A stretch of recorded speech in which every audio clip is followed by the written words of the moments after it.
scoreless as the Broncos, who come into this one 4-2-1, wanting to get back into Super Bowl form, needing the victory on the road with a tough schedule ahead, go against the Bills, who are 3-4 coming into this one today in Buffalo.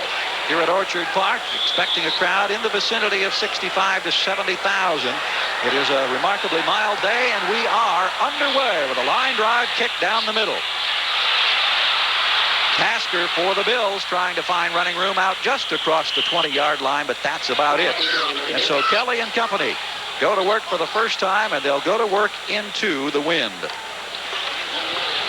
Kelly and his fine supporting cast, Harmon, Byram in the backfield, Burkett, Reed, and Metzelaars, the tight end, are the receiving corps. And in the line, a big question mark today, Leonard Burton, who fills in for the ailing Will Wolford. Had an ankle sprain last week early in the game against Washington, and Burton had his hands full with Dexter Manley. Today he has to contend with Rulon Jones. First play from scrimmage. We are underway. And on the ground, it is Ronnie Harmon. Harmon breaking it up close to the 30-yard line. In fact, perhaps just over the 30, getting 7 yards on the initial carry. Checking the defensive alignment now for the Broncos. Gilbert is back after being away with an injury. Townsend goes back to nose tackle, and we mentioned Jones, the All-Pro, on the right side. The linebacking core, Carl Mecklenburg, another All-Pro here. They haven't had the sacks that they would like, but not a major concern to Dan Reeves. It's Harmon again. This time, nothing working, and a penalty marker is down on the play. So the first mistake of the game. Start, number 61, offense, 5 yards, still second down. Leonard Burton, the aforementioned left tackle, filling in for Will Wolford, getting the false start. So in his anxiety and his anxiousness to get off the mark today, he has made a mistake that has cost his club 5 yards. Check the defensive backfield now for the Broncos. Haynes and Harden on the corners. Randy Robbins starts today for the injured Dennis Smith in that secondary. Smith suffered an injury last week in the shutout victory against Detroit. Harmon for the third straight time, trying that right side again, picks up a yard or two, and that's about it. A key factor for the Buffalo Bills. They must control the line of scrimmage. They are going to have to run the football effectively because the Denver Broncos are one of the finest defenses in the league against the pass. But opponents have been able to run and run successfully against Denver. From the 27-yard line, third down, the Bills were unable to run the ball virtually at all last week as they lost to Washington. 21 yards on the ground for the ball game. Kelly, for the first time, completes the pass at the 35-yard line to Rob Riddick out of the backfield in the grasp of Rick Dennison. So Kelly on the first one picks up 7 as he goes to the air against the wind. Riddick, number 40, is a fine all-purpose halfback. Watch the play now. Watch the spin move off of the linebacker. That's a good move to get inside of Dennison. Dennison is going to have his hands full one-on-one with Rob Riddick today. So at the 35-yard line, Kelly comes up with the first down. See that Riddick has had a productive season in the 7 games thus far for the Bills with 7 total touchdowns, both as a rusher and a receiver. This time on the ground, it's Byron for the first time. And look at that hole as he crosses the 45-yard line. Only 21 yards last week on the ground, and already the Bills coming out and showing us something. Byron is a big, strong back, about 235 pounds. He runs well straight ahead. Now, that offensive line is doing what we said they had to do, control the line of scrimmage. Just a straight ahead rush by Byron, and if the Bills do business like this on the ground with Jim Kelly's passing ability, we might have a ball game. Close to 11 yards on that pickup for the second first down on this opening drive for the Buffalo Bills. Metzelaars, the tight end in motion. Off Byram. Nothing working. Tries to pop outside and instead is dropped for a quick loss. Penetration that time by Simon Fletcher, number 73, popping in there along with Jim Ryan. They're the corners as far as the linebacking core is concerned. For the defense, you see Fletcher there. A good start for a defensive team is stopping the offense on first down, stopping them for no gain. Then the defense can implement its nickel pass defense. And as I said, the Denver Broncos are the best in the business at this. Simon Fletcher had been a defensive end until this season and was moved outside now as a linebacker. In on that stop.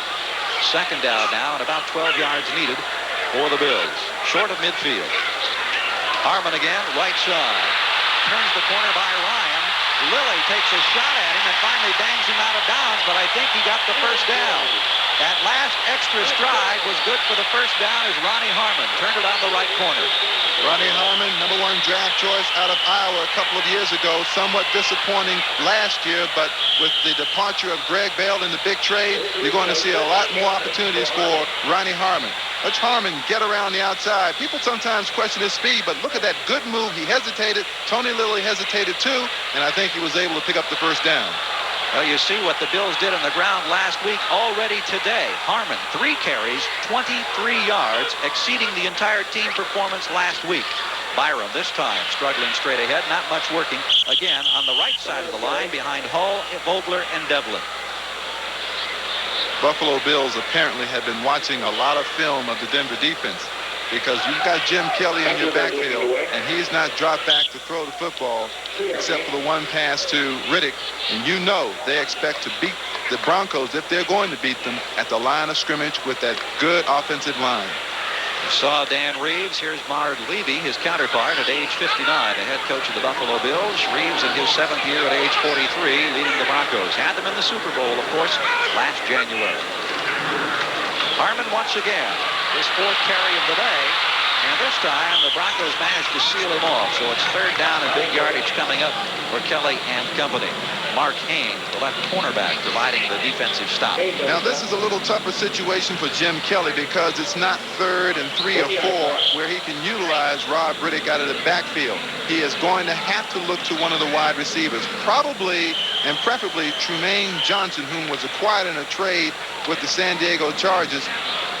If he comes in the ball game, look for him or number 83, Andre Reed. They're usually the people that Kelly will go to in this situation. Reed and Johnson both to the left, Burkett to the right. Kelly looks toward the right side, and it's picked off by Lilly.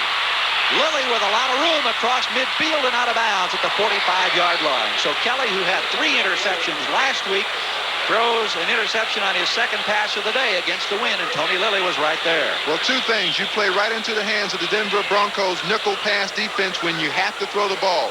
Also, the Broncos did a good job of scouting the Bills, because they know also that Kelly likes to go to Reed in that situation. That time, they had a double coverage on Andre Reed. Jim Kelly should not have thrown that pass.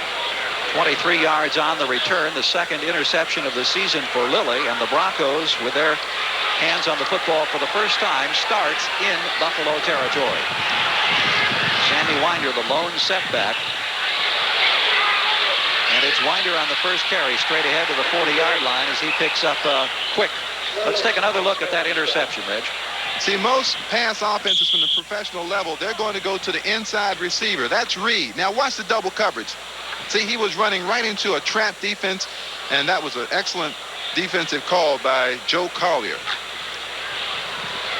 Go with the ball at the 40-yard line. Winder, the workhorse last week in that shutout victory against the Detroit Lions by a score of 34-0. Sammy last week rushed for nearly 100 yards in that contest. I believe it was 94. Elway hands to Winder once again, and again the hole is there, and he's got another 5 as he gets to the 35-yard line before Sean McNanny can knock him down. Let's take a look now at this Bronco offense. Elway, of course, is the mastermind as the quarterback, and he has Winder and Lang in the backfield. Winder replacing Gerald Wilhite, who suffered the broken leg. Johnson, Jackson, and Kay are the primary receivers. The offensive line, you've got a lot of experience. Larry Lee filling in this particular instance for the injured Bryan. And, of course, injuries have been a far too familiar theme as far as the Broncos are concerned this year, with Bryan, Steve Watson, Will Hite, and we mentioned Dennis Smith out of the defensive secondary, all sidelined at the moment. Winder once again trying to get the first down, and it's going to be close. He needed a couple of yards. Bills indicating that he may not have made it, but of course that may be hopeful. Shane Conlon in on the stop, and we'll still be waiting to get our first look at Cornelius Bennett's in action today. Marv Levy said that it might be 10 or 12 plays, but you sometimes figure it might be more than that, Reggie. You have to get a player like Bennett in the ball game as quickly as you can when you think you can utilize his skills at this point. He hasn't had a training camp. He hasn't played football in 10 months. But you know what? I think his presence for the Buffalo defense means the same as Jim Kelly's presence did last year for the Buffalo offense. Well, you hear the crowd reacting to the spot. They didn't even bring the chains in to measure, and you can see it's about a half yard short, and there they're digging in the defensive line for the Bills. Big play as the Broncos are going to elect to go for the first down. Jackson in motion. They need a half yard. Elway straight ahead has the first down easily. And again, the versatility of that quarterback.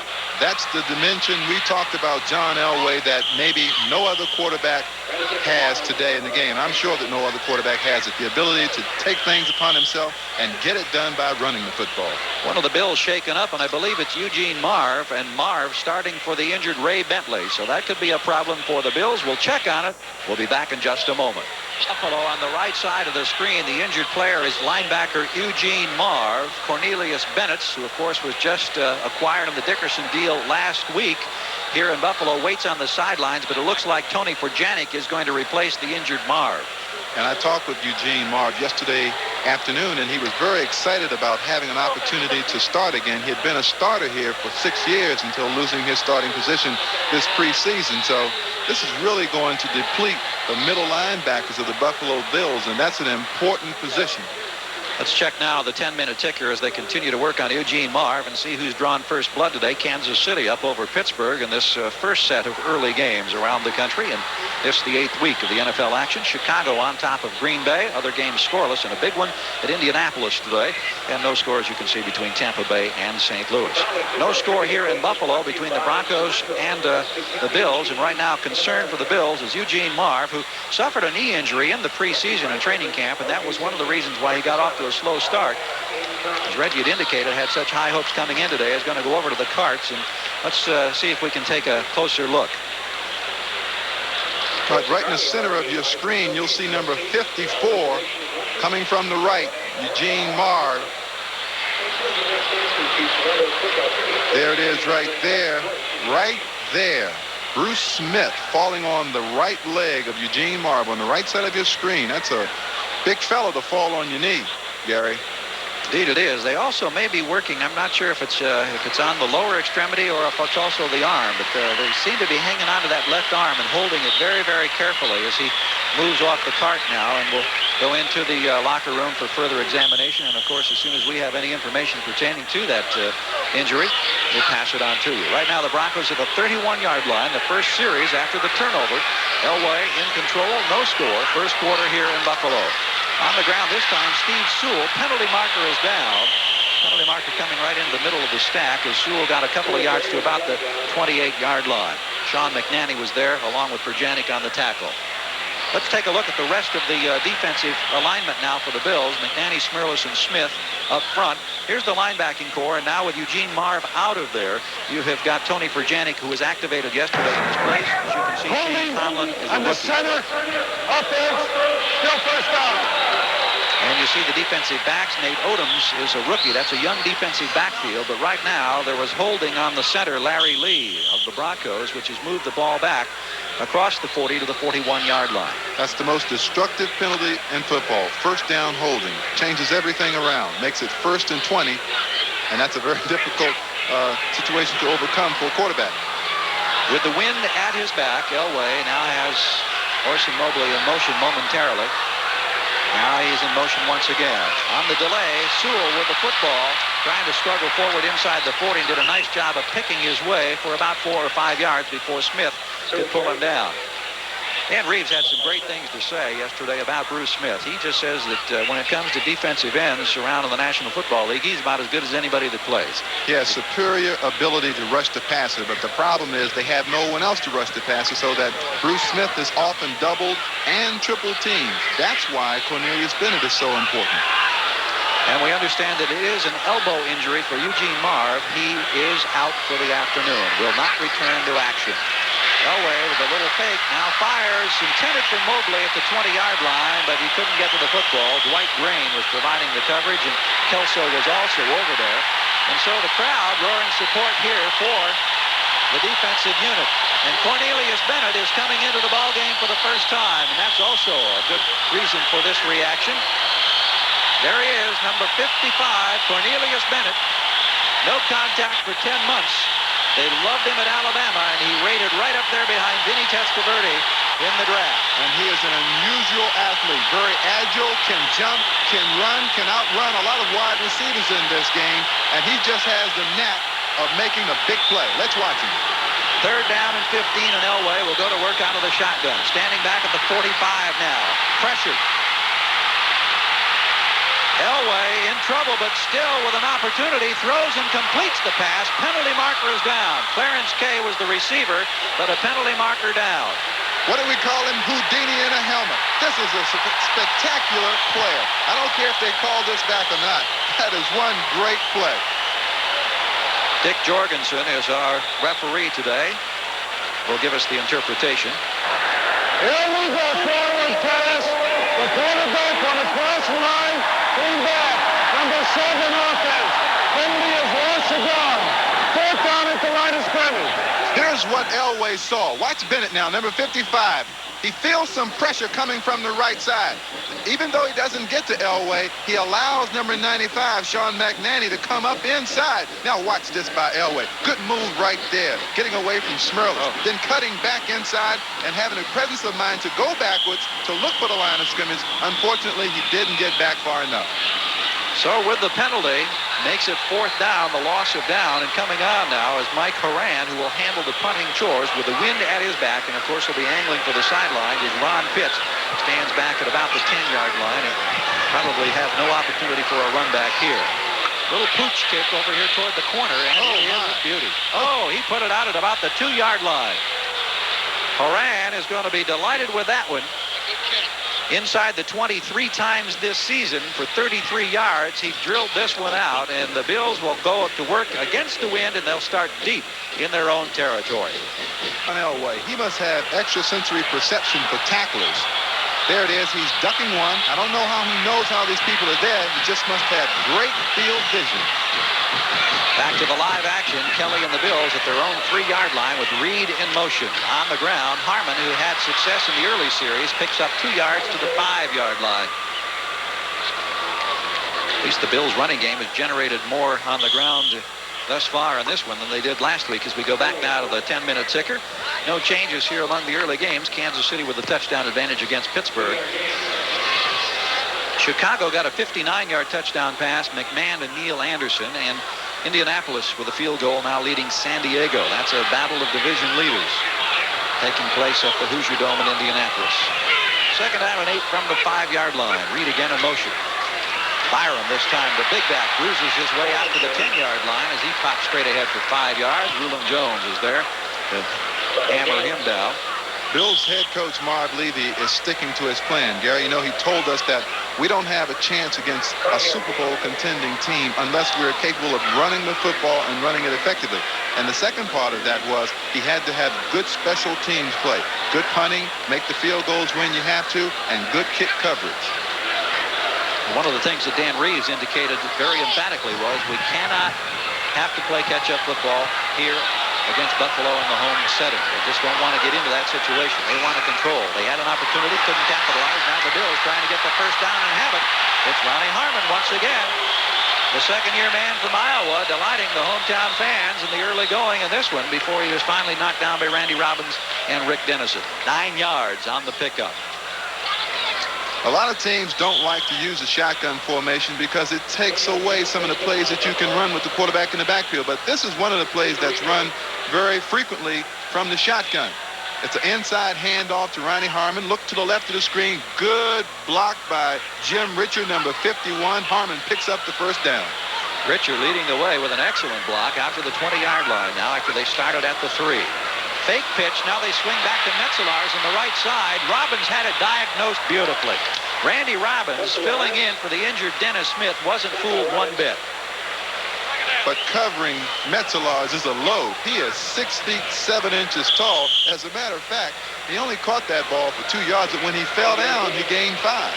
Robbins is 6'2", and Metzelaars, the former All-American basketball player at Division III at Wabash University in Indiana. Also a heck of a good football player who has caught 14 balls this season.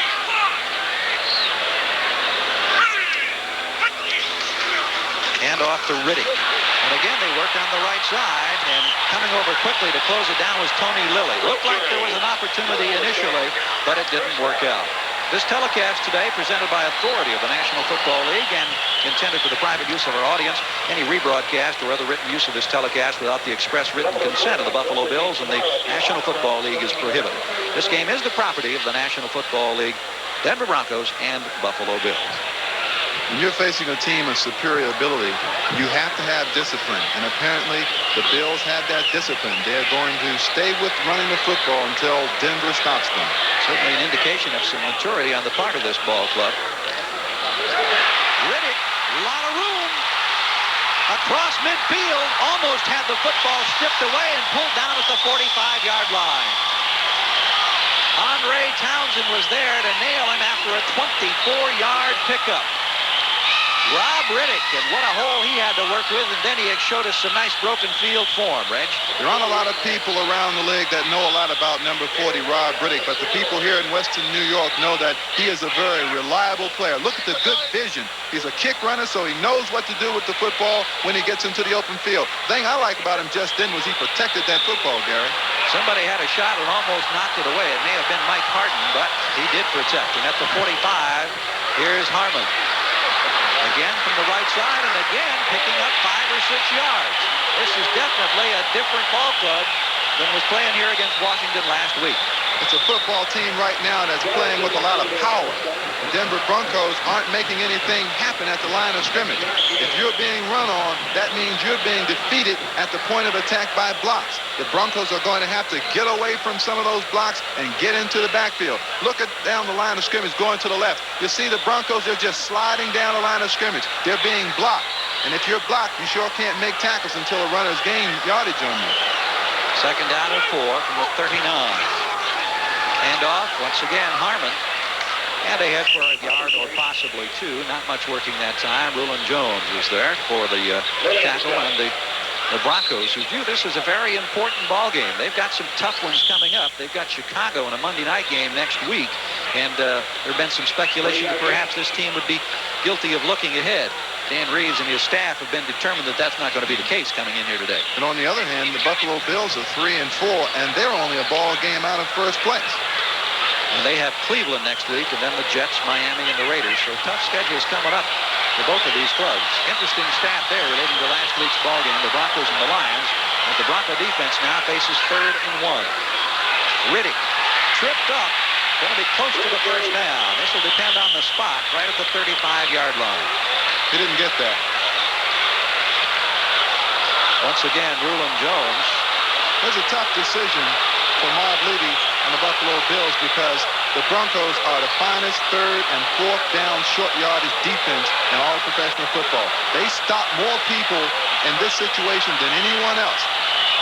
Here it is again. Look at everybody along the line of scrimmage. You see Harden right there. Look at the good low penetration they get, the good charge. They neutralize the Buffalo Bills right at the line of scrimmage, and their linebackers fill and make the hit. Big play right now. Right now, 4th down and inches. First quarter, no score. Buffalo in the Bronco territory, and Kelly trying to go over the top. I don't think he made Ricky that. Hundley, I think, was the man who muscled up, and he got it. He did get it. I got to see that again. Well, I'm sure we'll get an opportunity. There's the reaction of head coach Marv Levy on the sideline, and he needed about 4 inches, and he may have gotten 5. Sometimes the biggest plays in football are for the least amount of yardage. We didn't get a chance to see it right then, but Hundley was trying to stand him up, and it was close. There wasn't any question about it, but they got what they needed. First down at the Denver 35. Reed near side, Burkett far side, Metzelar's the motion back. The handoff this time to Jamie Mueller for the first time, and look at him go to work. Still on his feet, loses the football, and the Broncos have it at the 20-yard line. Second turnover of the day, and Jamie Mueller, the rookie out of Benedictine, a great effort, but he ended up losing the football, and on top of it was Freddie Gilbert. You just can't afford to play that way against the Denver Broncos. They are a Super Bowl team. They know how to take the ball away from teams during adversity. So a drive that started on the 3 results in the turnover at the 20. Mueller, who just fumbled the ball, being consoled by his teammates. It's a lonely world when you fumble the football in your own territory. They had driven 11 plays, almost 80 yards, but the turnover kills the drive. Sammy Winder, not much working. I want to point out that Cornelius Bennett is not on the field defensively in this series. Fred Smirlis in on that tackle for the Bills. The Bills are young, but they're not without enthusiasm. And you saw in that play, they had 4 or 5 people into the backfield. They're getting good penetration against the Broncos. The Broncos are going to have to neutralize that Bills charge at the line of scrimmage. And on the sideline, you can see right near Marv Levy, somewhat shielded from us, was Cornelius Bennett. We saw him in action on the previous series for the first time in the Bills uniform. The pitch out comes to Sewell.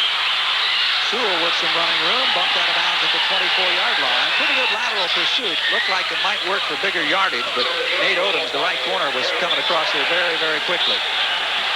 Odoms, a rookie out of Wisconsin, and he has been getting some heralded notices here, trying to help strengthen this secondary. Well, Odoms is a good man-to-man coverer. He's got outstanding speed. And what did Levy tell us? When he gets beat, he doesn't sulk. He knows how to come back and play the next down. And that's one thing you look for in cornerbacks. Cornerbacks need to have short memories. Down to 1:06 to play here in this first quarter. Still no score. Denver out of the shotgun now, looking at third down. They need 6. Bennett is on the field defensively now. Great pass rush as they set up the little swing, and it's no good, intended for Sewell. Good penetration and pressure that time. Forced Elway to hurry just a little bit. I'm not saying this just because Bennett is in the football game, but I've never seen a linebacker in life get through a quarterback this fast. Look at the speed right through everybody. John is not ready to throw the ball. He has to get rid of that ball before the running back has turned his head. So that forces a kicking situation with the wind at his back. Mike Horan now gets set to punt for Denver. Ron Pitts stands back at his own 37-yard line now. So the Bills have been able to do the job despite a couple of costly first quarter turnovers. Pitch back to Buffalo. Plenty of time, and he gets off the kick, and look at this with the wind. Oh, this is going to go forever.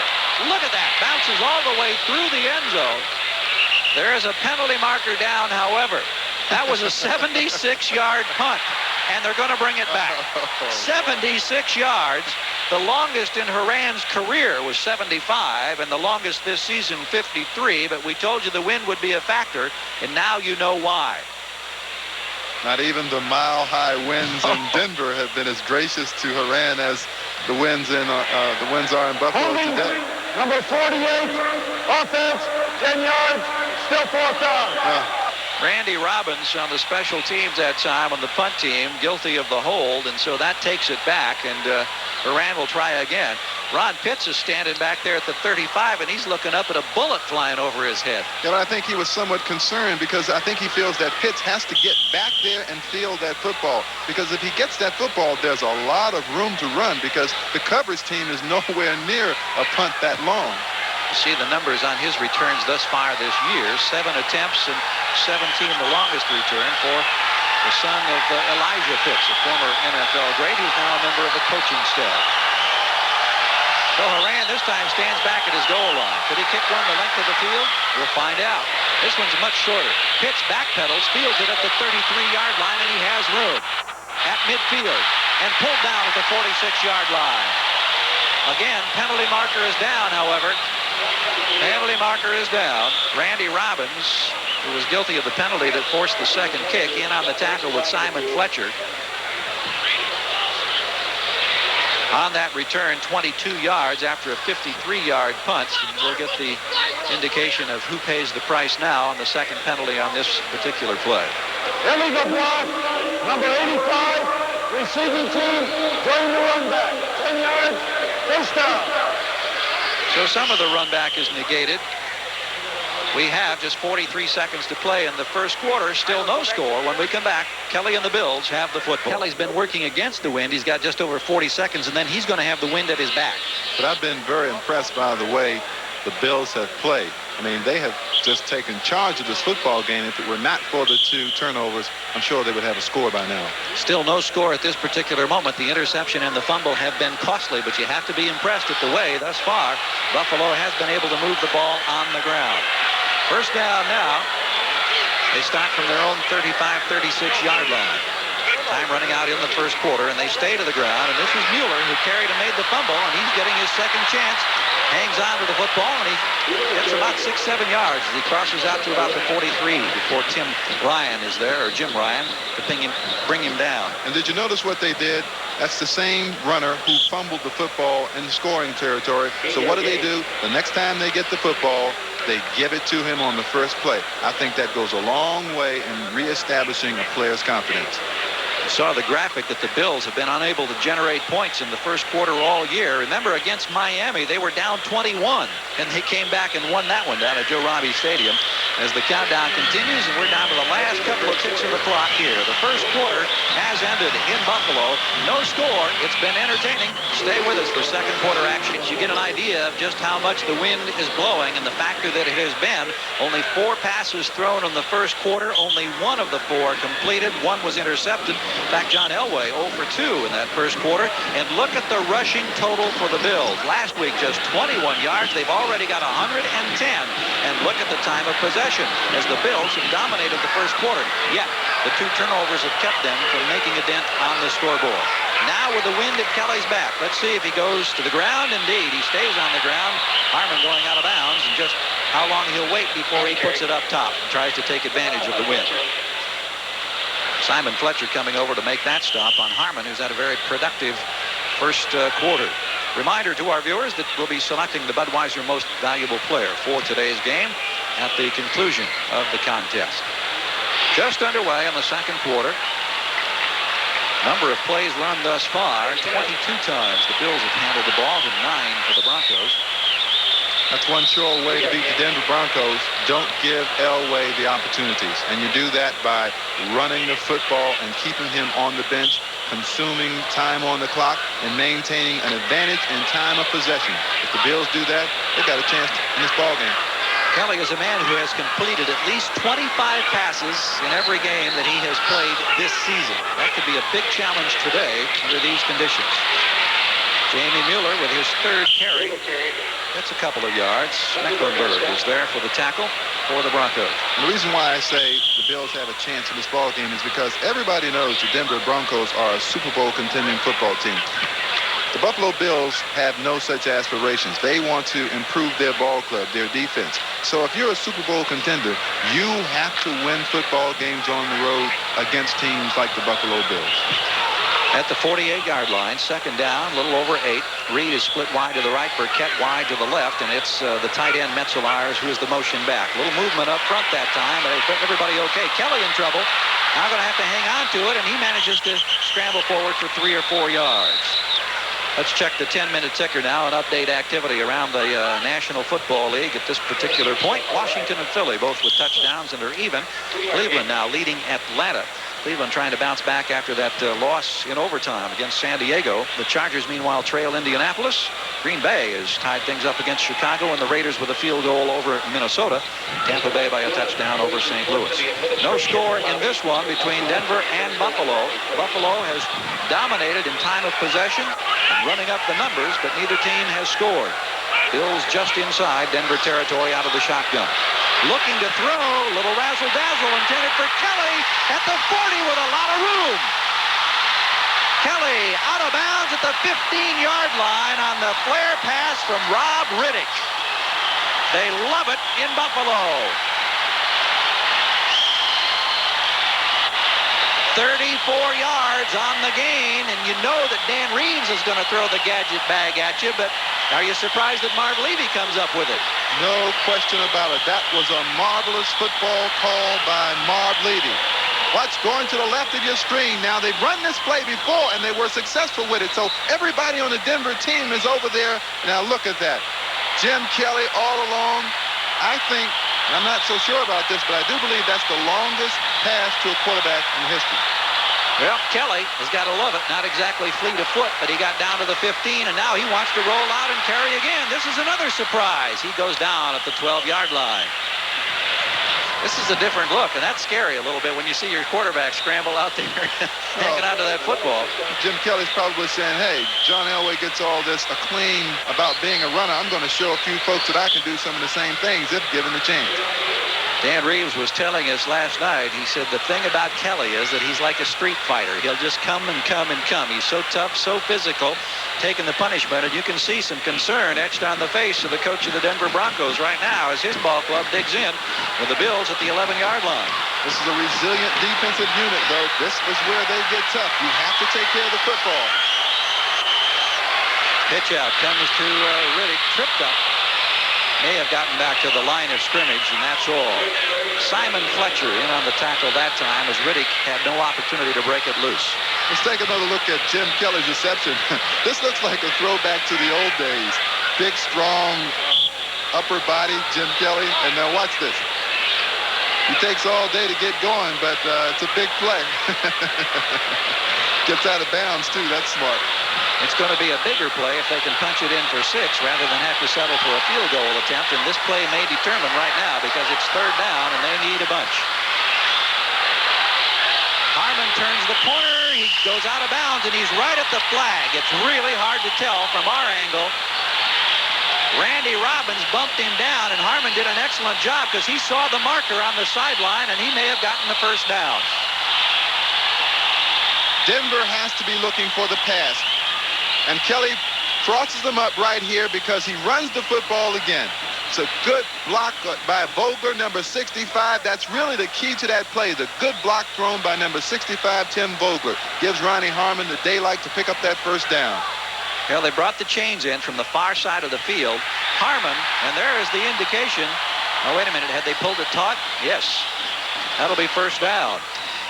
Started to say that Harmon, coming into this ball game in 7 games this year, had rushed for just 91 yards, and he's over 50 in the 1st half of this one. You wouldn't expect that against the Denver Broncos.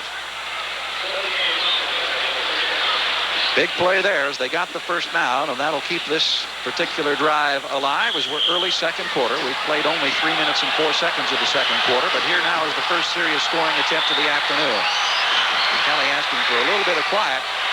Now the shift in the formation. Kelly rolling, wind at his back. Touchdown Bills. Rob Riddick out of the backfield.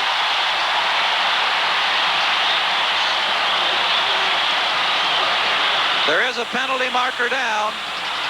We're about to say, and there you see the immediate reaction as Kelly was just informed that there's a penalty marker. Interference, number 88, offense, 10 yards, still 1st down. Talk about critical mistakes. Pete Metzelaars just made one. You know, I think this is a pick play.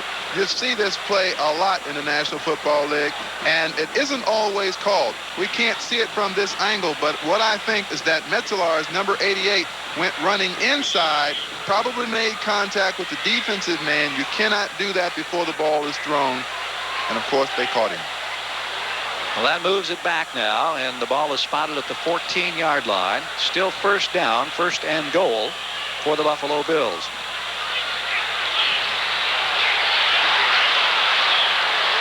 Burkett split wide to the right side. Andre Reed is wide left as Kelly backpedals and takes a look for the end zone. Harmon mistiming there as Harmon didn't even look back for the ball, and Kelly, under some pressure, had to throw it out quickly.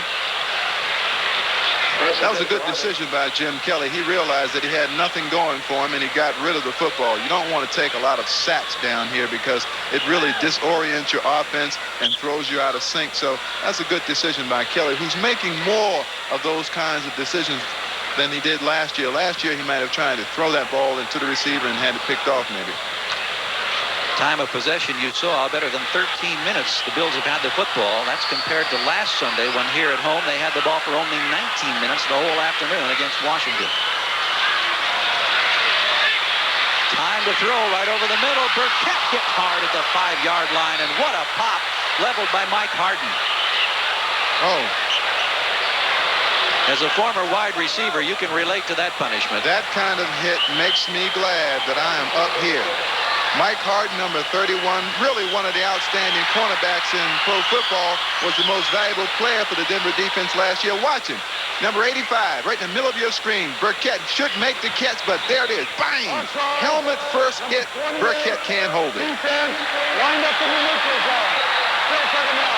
Now, you may have heard in the background that there was offside on the part of the defense lined up in the neutral zone, so Burkett will make sure that he's okay. You can see him in the lower portion of the screen walking off here on the near side of the field. But that is going to help the Buffalo cause as the ball's now spotted back at the 9-yard line. One of the things Jim Kelly told us about Burkett was that he does catch the ball in traffic inside, but I don't think anybody can hold a pass like that when you get hit that way. When you get nailed by Mike Harden, who's been around this league for 8 years now, you're going to feel it. Out of the shotgun. From the 9, Kelly looking to the end zone. Here's your touchdown, Buffalo. Andre Reed.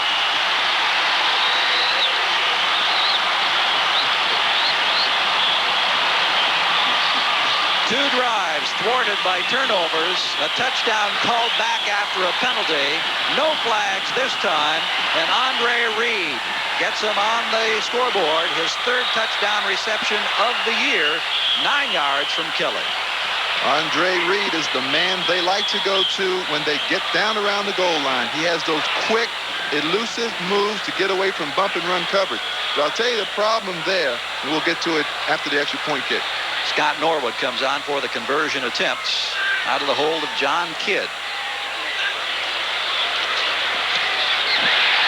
Right through the middle, Buffalo with a 9-yard touchdown throw to Andre Reed. Let's look at the reaction now. The quarterback, Machine Gun Kelly, right over the middle. And the Bills lead it by 7.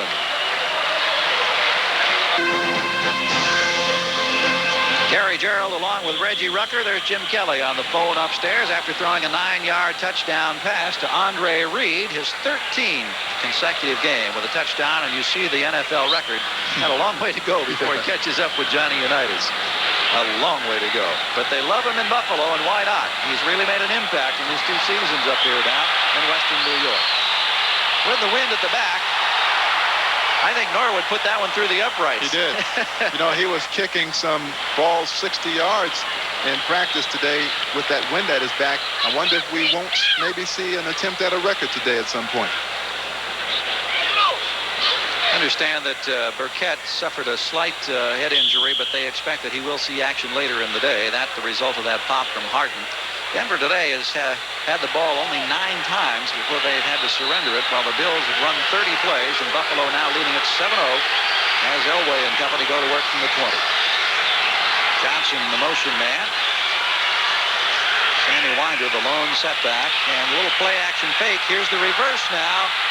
With the football and looking for room is Johnson. He swings back to the right, and he is hit hard at about the 28-yard line. Got a penalty marker down on the field. Lance Johnson trying to circle the wagons that time as he started to the left and then had to go back in the other direction, and the indication that the procedure is going to go against the Denver Broncos. Only one man can be moving in motion. Illegal motion, 2 men in motion, offense, 5 yards, still first down. When you have a penalty like that, it's usually, Gary, the man that's going to get the ball who becomes overzealous about getting the ball. And what did he do? He went in motion a little bit too soon. Derek Burrows on the left corner held his ground so that when Johnson came circling back to that side, he was the one who dropped him. Penalty moves the ball back now to the 15, where it's 1st and 15 to Elway. Under a bush, flips it out here, Lang, and the ball knocked away, and it was almost intercepted. Number 76, Fred Smerlis of the Bills, was doing his best to handle one of the offensive linemen, and the ball came very close to popping into his hands. Trying to throw against that wind, even those short little passes, is going to be tough duty today. Well, and the Bills have a lot to do with what's going on with Denver. John Elway and company don't seem to have the kind of personality about their offense right now. Bennett has come back on the field. That's the reaction. Elway still looking for his first completion of the afternoon. He has put the ball in the air 3 times, and you see the result. Try to keep an eye on Cornelius Bennett as he comes in from the left. They run the ball away from him. Steve Sewell handling across the 20, 25, hit hard at the 27-yard line and out of bounds. Tell you, there's some big league hitting going on in this ball game today. And that's the same play that Buffalo has been running so successfully. Denver that time with Sewell going the opposite direction, gets outside. When you get outside on a pro defense, you've had some good seal blocking at the line of scrimmage by the tight end and usually by the lead back. And that's what they got that time. They put themselves in a very favorable position to pick up a first down now. You saw that razzle-dazzle on the part of the Bills drive when Riddick threw the pass to Kelly. Steve Sewell last year threw a touchdown pass to John Elway on their march toward the playoffs and eventually the Super Bowl.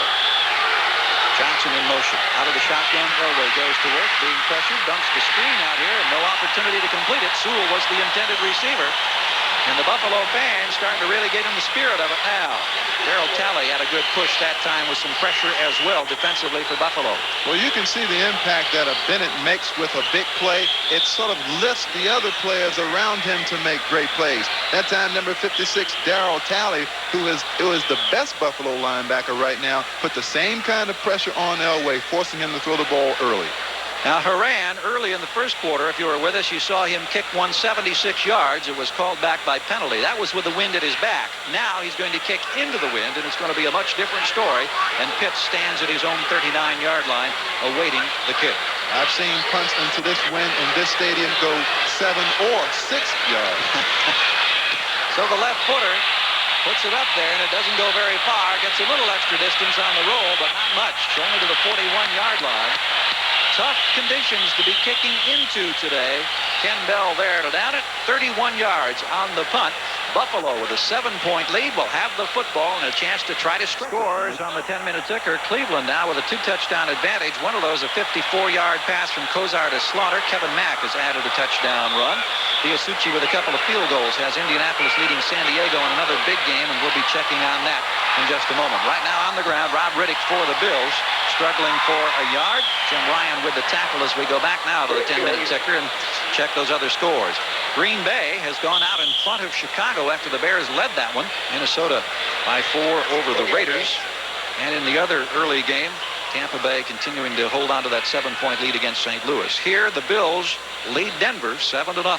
We have 10:15 to play here in the first half. Denver that time did a good job of stopping the run. One thing about pro football is that if you don't stop the run, you usually don't win. So second down and a long 9. Reed in motion. And on the ground once again, it's Riddick to the right. And this time, Denver making those adjustments and coming up to make the tackle was Freddie Gilbert. Gilbert, who's, we mentioned, coming off an ankle injury that he suffered a few weeks ago, back in the starting lineup today, and he had that one sniffed out very nicely. Now Denver has taken the advantage away from Kelly and the Bills and given it to the defense of the Denver Broncos, because this is where they excel. When you're in an obvious passing situation against them, they can double up on your primary receivers, get a good blitz, and they look for turnovers in this situation. That's Joe Collier, who was a head coach at Buffalo back in the mid-60s, 66 through 68. He is the assistant head coach to Dan Reeves, in charge of the Denver defense. Kelly looking deep. Overthrows the intended receiver. Over there on the far side was Tremaine Johnson. That one just kind of took off and sailed. Well, that's no the best kicking situation. Excuse me, Gary. That's the best defensive series for Denver, because they did the number one thing that a defense has to do. That is stop the run. And they forced Jim Kelly to throw the football into their strength, which is defending against the pass. 2 other drives by the Bills have been negated by turnovers, and then they had the drive for the touchdown. This time the Broncos stopped them. Mike Harden is standing back now as the intended return man at the 20-yard line. Kidd hangs one up, lets the wind go to work. It's a beauty, but it bounces backwards, and it is down at about the 22-yard line. It was high and it was long, but it didn't take a favorable bounce for the Bills. 35 yards total on the kick. Buffalo Broncos were 11-5 this year, 4-2-1 coming in, and these are the starters that they're playing without. Wilhite, of course, with the fractured leg. Watson with the broken ribs, still 4 to 6 weeks away from getting back into action. Bryan and Smith out with knee injuries. Broncos trailing 7-0 here with 9:06 to play first half in Buffalo. Bills defensive unit now trying to respond to the challenge as Gene Lang circles on the side, and he is bumped out of bounds. Lang, I believe, carrying for the first time today, had McNanny and Conlon to contend with over on that far side. Cornelius Bennett not in the ball game at the moment. Get a look at the numbers relating to the offense for the Broncos that's been so successful this year. And it's also interesting to note that when you throw out the replacement games, the average for the regulars in generating offense is well over 400 yards. That's a pretty impressive number as it is. It leads the league. A lot of people have had to, in their minds, qualify some of the stats because of those replacement games for 3 weeks. the regulars have clearly done the job numerically for the Broncos. Elway countering back to the right, setting up, wants to throw against the wind with a lot of time. Now flips it out here, almost intercepted. Burrows had a shot. It was intended for the rookie Ricky Nattiel, and Derek Burrows had it slip through his hands. Now that's a pass that Elway is accustomed to hitting because of the great arm strength, the velocity that he has. He usually gets a pass to his receiver like that in an instant. But watch this. Watch to the left of your screen. He looks downfield. Now he goes back to the right side, left side on your screen. That ball sails a little bit, doesn't get to the receiver, Nattiel, in time, and Derek Burrows has it but can't hold on. But if there's anybody that's unflappable in such a situation, I think it's the young man we just saw a moment ago. You look right into the face of Elway. This time out of the shotgun. On the run, under pressure, throws it. Has the pass complete at the 39-yard line, and a careless mistake by the Bills. Vance Johnson is on the loose, or is that Nattiel? I'm sorry, it's Ricky Nattiel. Now, did they call that play down, or did it, in fact, go all the way down to the 28-yard line? There is a penalty marker down, and it's going to work against Denver. And who do you think was putting huge pressure on Elway? Was his name Bennett by chance? Oh, you betcha. CB, Cornelius Bennett. Number 67, offense, still third down. It's John Ayers, called for holding.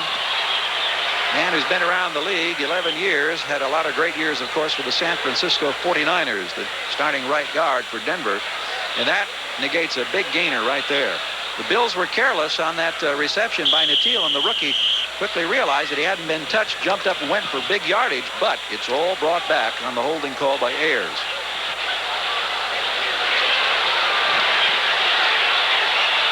At the 18-yard line, third down, 16 to go. Elway and the Broncos out of the shotgun against the wind, and here comes the pressure again. Tried to screen over the middle, couldn't get the ball. The intended receiver was Gene Lang. And that's not a boo. They're screaming Bruce for number 78, Bruce Smith,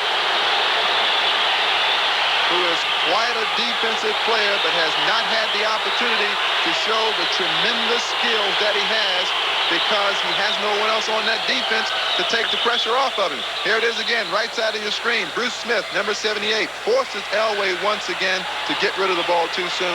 And how many times have we seen that this afternoon? People are forcing John Elway to do something before he's ready to do it. So Haran will have to kick once again into that stout breeze, standing at his own 5 to get this one away at about the 8, and it's blocked. This one may score. The ball is loose in the end zone and through the end zone. A safety. Rob Riddick, is the man who gets his hands on the football. That is the 8th time this year that they've got a piece. It's the 3rd legitimate block, but they've been doing it all season long. So chalk up a couple of more points for the Buffalo Bills, and we'll take another look. The Bills practice how to block kicks. Marv Levy has them doing this all throughout the week, extending just like that. And who is it once again that's making the big plays for the Buffalo Bills? Rob Riddick, catching passes, blocking kicks, covering punts. He certainly has to be one of the most valuable players on this football team. And Haran, fortunately, gets involved there. The ball squirts out of the back of the end zone. That could have been 7. Ricky Porter, who was just activated yesterday, was number 26 in your picture there, who was scrambling, trying to down it in the end zone for a possible touchdown along with Riddick. But yesterday, Marv was telling us they spent extra time on the field. They sent everybody back in after a quick Saturday morning workout, and they kept the kicking teams out there, and they were working on a couple of things, both in their own field goal protection and in their field goal and punt block. The reason being is that man, Marv Levy, was one of the first men in the history of the National Football League to hold a special teams coaching position. Dick Vermeil was the first. He wants everybody to move up because of the wind. You see what the wind is doing to their hair. They know that they're not going to be able to kick that football very far against the wind, so he's trying to get everybody on the receiving team to move up. And here are the deep men now close to the 30-yard line. A free kick, of course, from the 20, and Carlos, the barefoot kicker, will be kicking off. tell you, special teams, we're finding time and time again, can be the difference. And you can be a better football team in a lot of areas, but there's no substitute for the hustle and the enthusiasm of playing on special teams. Well, the Bills definitely are inspired, and this crowd, of course, loving it, as you would expect. And look at that kick hang up, only to the 38-yard line. Ball is loose. Bills trying to cover it at the 35. Steve Tasker had it get away from him, and then the scramble was on.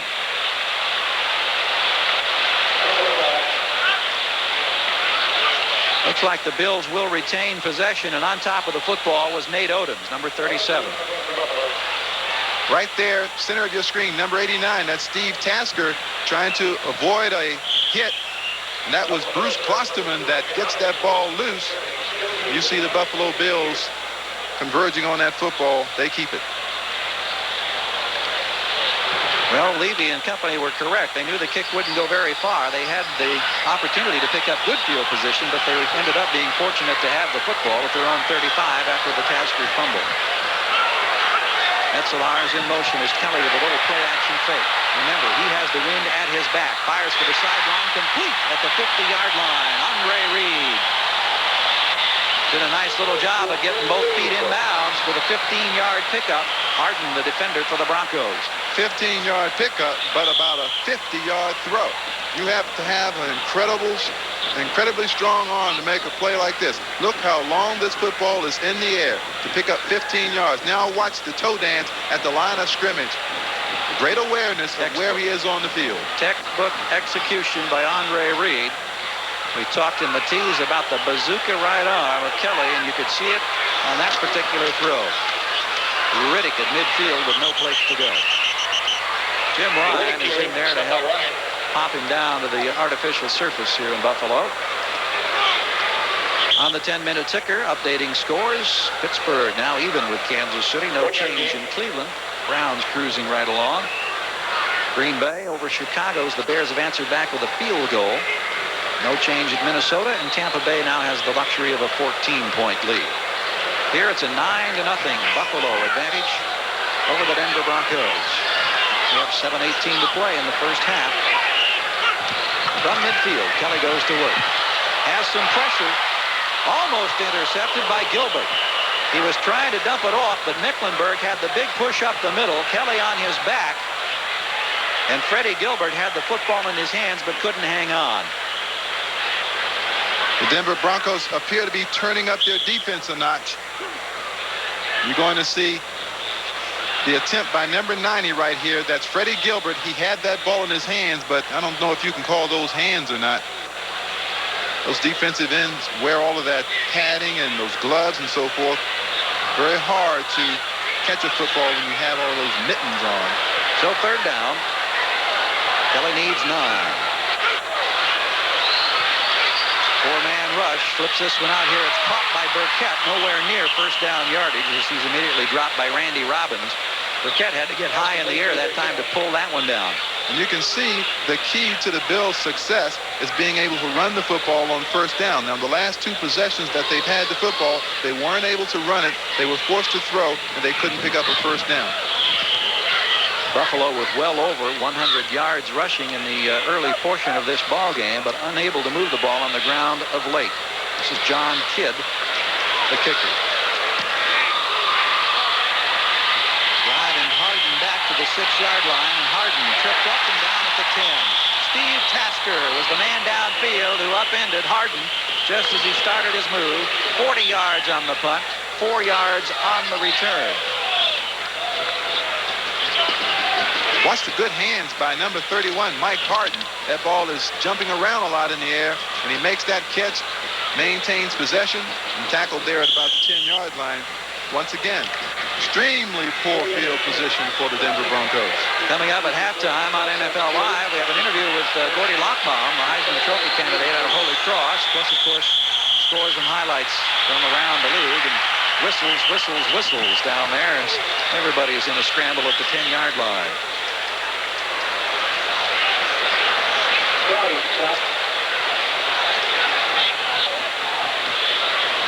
Officials' timeout was called before the snap. Debris coming across the field. Still first up. That's a new one. How many times have you heard that one called? Huh? Debris. Coming across the field. What was Debris' number, by the way? You know what? The poor field position really is taking away John Elway's creativity. He doesn't want to run around back there, and there's the debris. He doesn't want to run around there in his own end, and I think that's limiting what he can do somewhat. And I just saw a giant trash bag cross the 50, too, as we look at Mobley take a step in motion, and now they hand off to Winder. Winder fights his way out across the 15 to about the 18-yard line. Good effort that time by Sammy Winder. Shane Conlon, Scott Radisek in on the tackle, and it's hard to believe that with only 6 minutes to go in the half, Elway has yet to complete a pass. Remember, coming in, as you looked at that tail of the tape, both quarterbacks over 60% completion mark this season. Elway in the second quarter having to put it up into the wind. And even with the wind at your back, it's tough because the ball has a tendency to sail. Pitch out goes to Winder, being pursued by McNanny. Not much room to go as he pops out of bounds. As I've watched most of the first half now, the one thing that I see as far as the Denver Broncos are concerned that maybe would be somewhat problematical if you're Dan Reeves is the intensity level of the Broncos. I don't think that they've had the same intensity that Buffalo has had. Buffalo has been buoyed somewhat by the appearance of Cornelius Bennett. They've had that natural high that they're playing on. I think that's what Reeves has to get out of this football team to get back into the ball game. And of course, you look at those stats, look at the road records. 3 games under 500 on the road for Dan Reeves. They've been brilliant, of course, at Mile High Stadium, but it's been much tougher, as you would expect, on the road. This is Winder once again. Boom. Big hit. The Bills are playing some tough D themselves against the run, as Sammy Winder just found out. And sometimes when you get in a football game like this and you wait too long, it's often too late. Right now, 5:25 to play in the first half and the clock running. Bills have generated a dozen first downs today, while Elway and the Broncos have had just 2 thus far in this first half. Right now, we have a second down situation, contrary to what you saw on the graphic. It's second down coming up now from the 25. Nice little quick pass out here on the far sideline to Ricky Mathieu, and he's popped down. That's the first completion today for Elway. Derek Burrows is there with the tackle. Didn't get much, but at least they have completed one for the first time. And believe me, you need a John Elway arm to complete a pass like that going into this win. Denver fans, don't look for any miracles by John Elway going this way, 60 or 70-yard passes. That's not coming. They're going to have to do this the hard way. They're going to have to block people and run the football hard and make the good, safe pass completion. Cornelius Bennett is on the field, 3rd and 2, inside handoff. Whistles again are going to stop the play, and look, 55. Bennett was chasing down Steve Sewell just about the time Sewell got the handoff. Fourth start, number 67. Once again, the penalty goes against John Ayers. That's his second mistake in the last 2 series here against the Broncos. I would be very concerned if I were Dan Reeves with the sloppy play of a veteran Super Bowl contending football team. That is very unusual of this outfit. We're in the second quarter in Buffalo. Gary Gerald along with Reggie Rucker. It's a 9-0 Buffalo Bills lead over Denver. The Bills have been able to move the football very effectively in this first half. A touchdown pass to Andre Reed from Kelly, the 1 touchdown, and then a blocked punt resulting in a safety. Mathieu in motion. Elway out of the shotgun on 3rd down. Wants to throw deep. Has a man, but unable to hang on is Vance Johnson. Well, Elway really cranked it up against the wind that time, and Johnson gave it a valiant effort. Dwight Drain was there, however, for the Bills, and they couldn't make the connection. And that's an utterly great pass that Elway just threw there. I'm not sure how he ever got that ball that far downfield, and that was very close to being a touchdown. Had they been able to hook up, Johnson had just the lone defender, and if he could have gathered it in stride, he would have been off to the races. Mike Horan, again, having to kick against the wind. It's been gusting steadily at around 25 miles an hour. It is very much a factor in this ball game in case you just joined us. Last time, however, he faced the punt block got to him. Let's see what happens now. Gets the kick off. Looks like be a very good kick under these conditions. Indeed it is. Down to the 22. Bounces back to about the 24-yard line. So Horan Harmon did an excellent job that time against the wind, 51 yards. That's a magnificent effort against that breeze, and the Bills will take over, but well back in their own territory when they thought they may have been closer to midfield. You know, when you're going into the wind, that wind is almost a 12th defender. Now you can play closer to the line of scrimmage. That's why Denver hasn't been able to run the ball as effectively as they would like to, because the Bills are all up around the line of scrimmage knowing that John Elway, even John Elway, is going to have trouble throwing into this wind. So Kelly and the Bills now go to work, leading it 9-0 with Andre Reed in motion. And off comes to Riddick. Gets a nice block, knocked out of bounds at about the 28-yard line. Pete Metzelaars, the tight end, helping spring the block there before Randy Robbins knocked Riddick out of bounds. That was Tim Vogler once again. We've seen Vogler, number 65, on a couple of good blocks that have opened the way. And watch number 65 right there. Buries that little guy. And Metzelaars, number 88, you see him with the good seal block inside.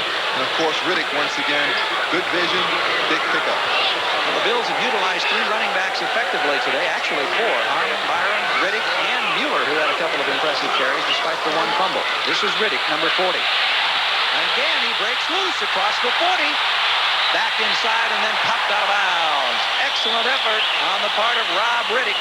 Carl Mecklenburg is there finally for the Broncos. 25 yards on the game. You're going to see what the defense sees right here. There's Riddick going right of your screen.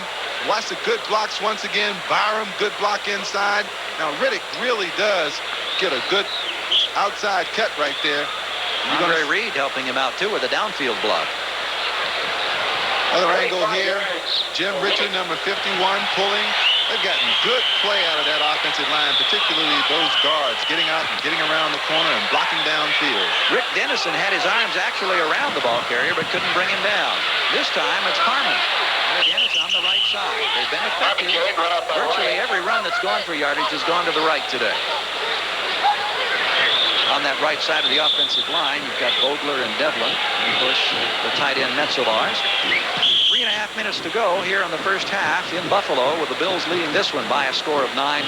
Let's update things on the 10-minute ticker. Washington, big winner last week here in Buffalo, now leading Philadelphia. Kansas City with a field goal advantage over Pittsburgh. Indianapolis now stretching it out against San Diego. The Chargers only once beaten this year.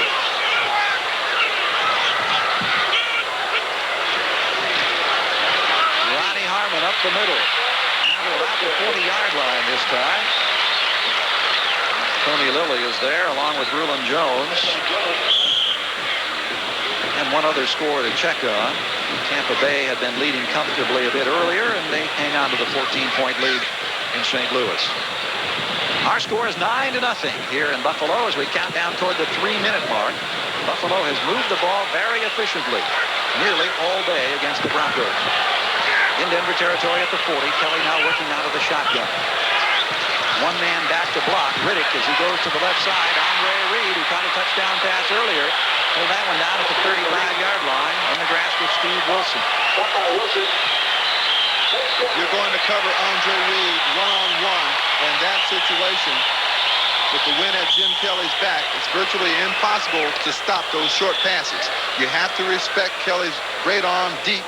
And those receivers have a lot of time because Kelly was given the time at the line of scrimmage by that offensive line. And that offensive line is proving to be the difference maybe in this ball game today.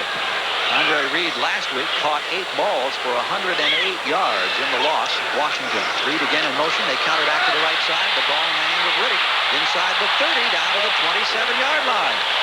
Rulon Jones is there for the tackle for Denver.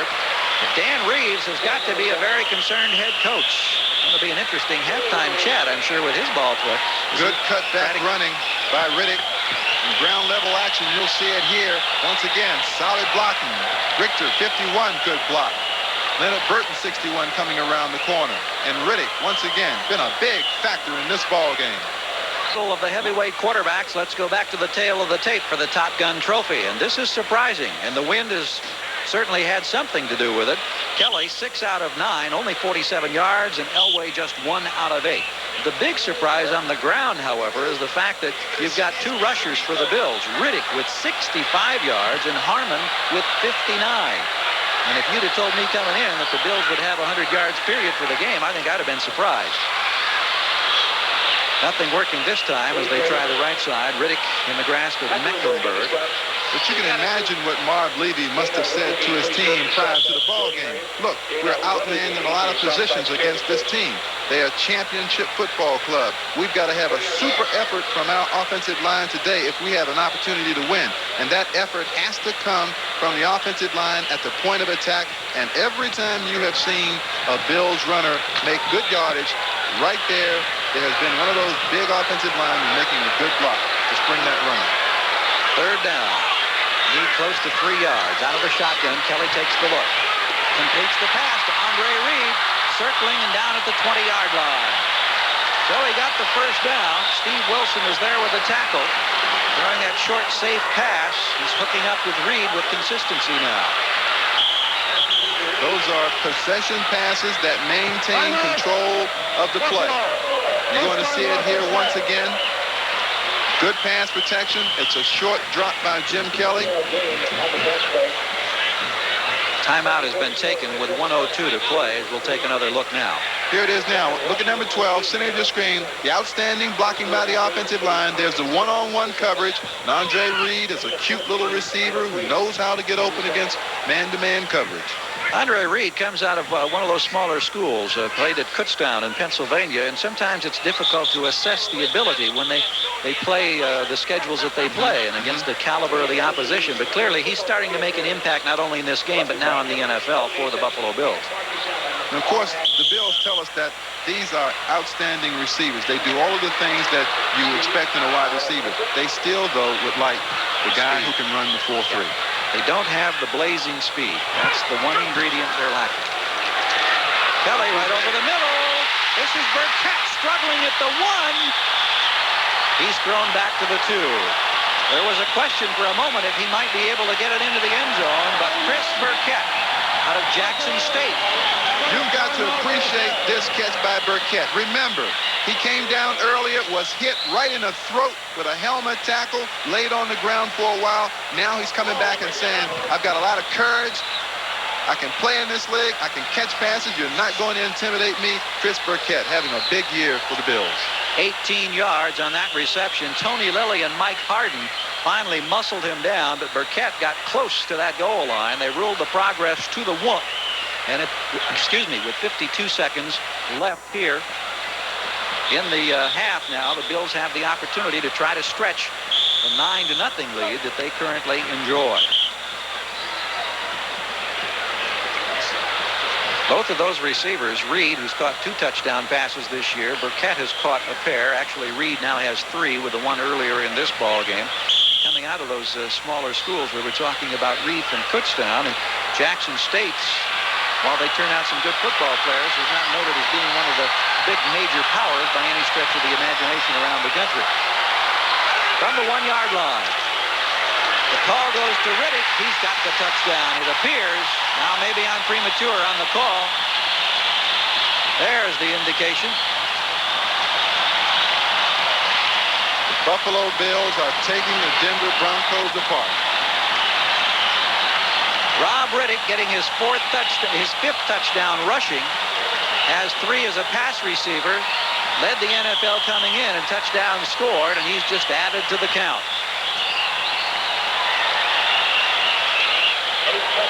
Scoreboard has already reflected the conversion attempt. It says 16-0. Well, that conversion attempt isn't quite there yet. And I think somebody must have went outside and said, the Bills are winning because this stadium is just about filled. There it is. It's now officially 16-0. Final seconds remain in the first half in Buffalo. The West Point Glee Club, they're here to sing the national anthem today, and they're in the spirit of things in Buffalo as they were down doing the push-ups for every point scored. Gene Lang awaiting the kick now from Norwood. Broncos with little time, and with the wind pushing it, it goes all the way out through the end zone. No opportunity for the run back. Let's go back now and take a look at that touchdown again. Once again, it was the offensive line. You can see it ground level, providing the running room for Rob Riddick to go up inside. It wasn't even close. 16-0 lead. 10 plays, 75 yards. Riddick with the score. Earlier, a 9-yard Kelly touchdown pass to Reed. The blocked punt that went through the end zone for the safety. That accounts for your scoring thus far in this one. Broncos have 49 seconds to go here from their own 20 as they go to work with Sammy Winder. Bills playing some inspired defense, and they've got the crowd into it, and this is exactly what Dan Reeves did not want to happen. He didn't want to have to play catch-up football here in Buffalo. He was very emphatic about that when we spoke with him last evening. Halftime, of course, Bob Costas, Ahmad Rashad, Frank DeFord, Paul McGuire, all on hand for NFL Live. Keep you right up to date on all the activities around the league and this exciting 8th week of play. Time remaining, you see, counting down. Elway going to go up topside.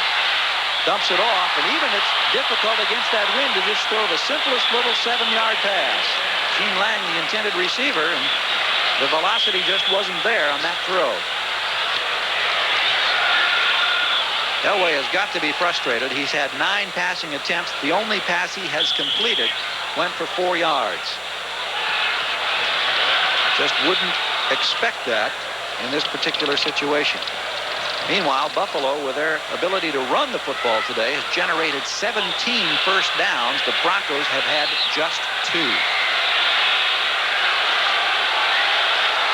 Out of the shotgun should be the final play of the first half, and Steve Sewell gets nowhere. Just a couple of yards as he tried to circle to the right. Buffalo going to take a timeout, so that will not be the last play of the first half. The strategy here. I'll tell you why they're doing it. They expect a poor punt.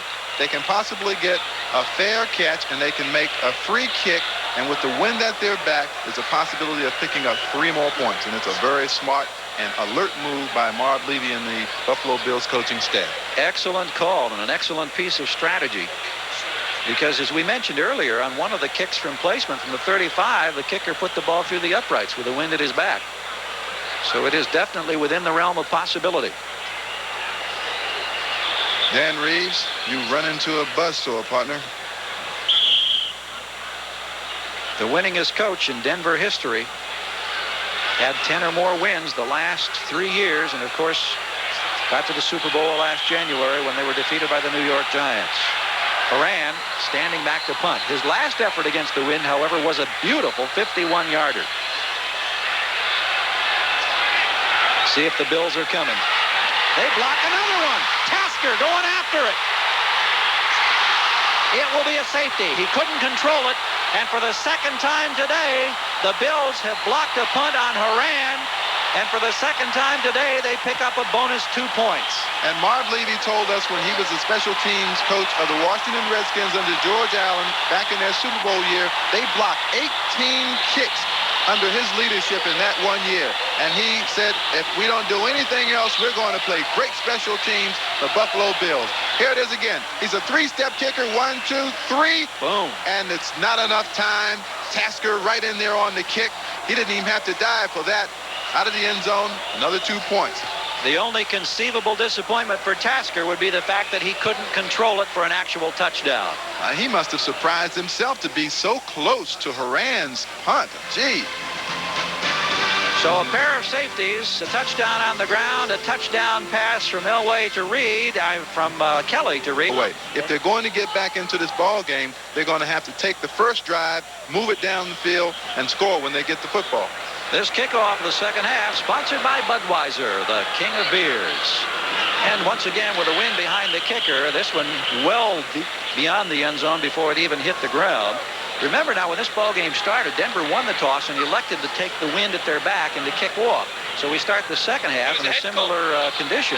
Buffalo working against the wind, and Kelly with an 18-point lead. And remember this, in the fourth quarter, when Denver is going to need it the most, they're going to be going directly into that wind. We'll see how the Bills elect to play it here. They were effective on the ground. They had 2 big turnovers in the first quarter that negated otherwise long drives that could have easily led to further scoring. Byram, the fullback. And again, there's room, lots of room, all the way out to the 38-yard line.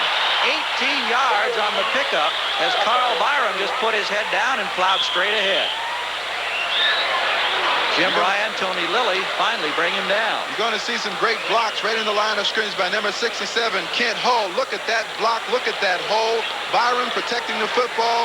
That is not the way Denver wants to start.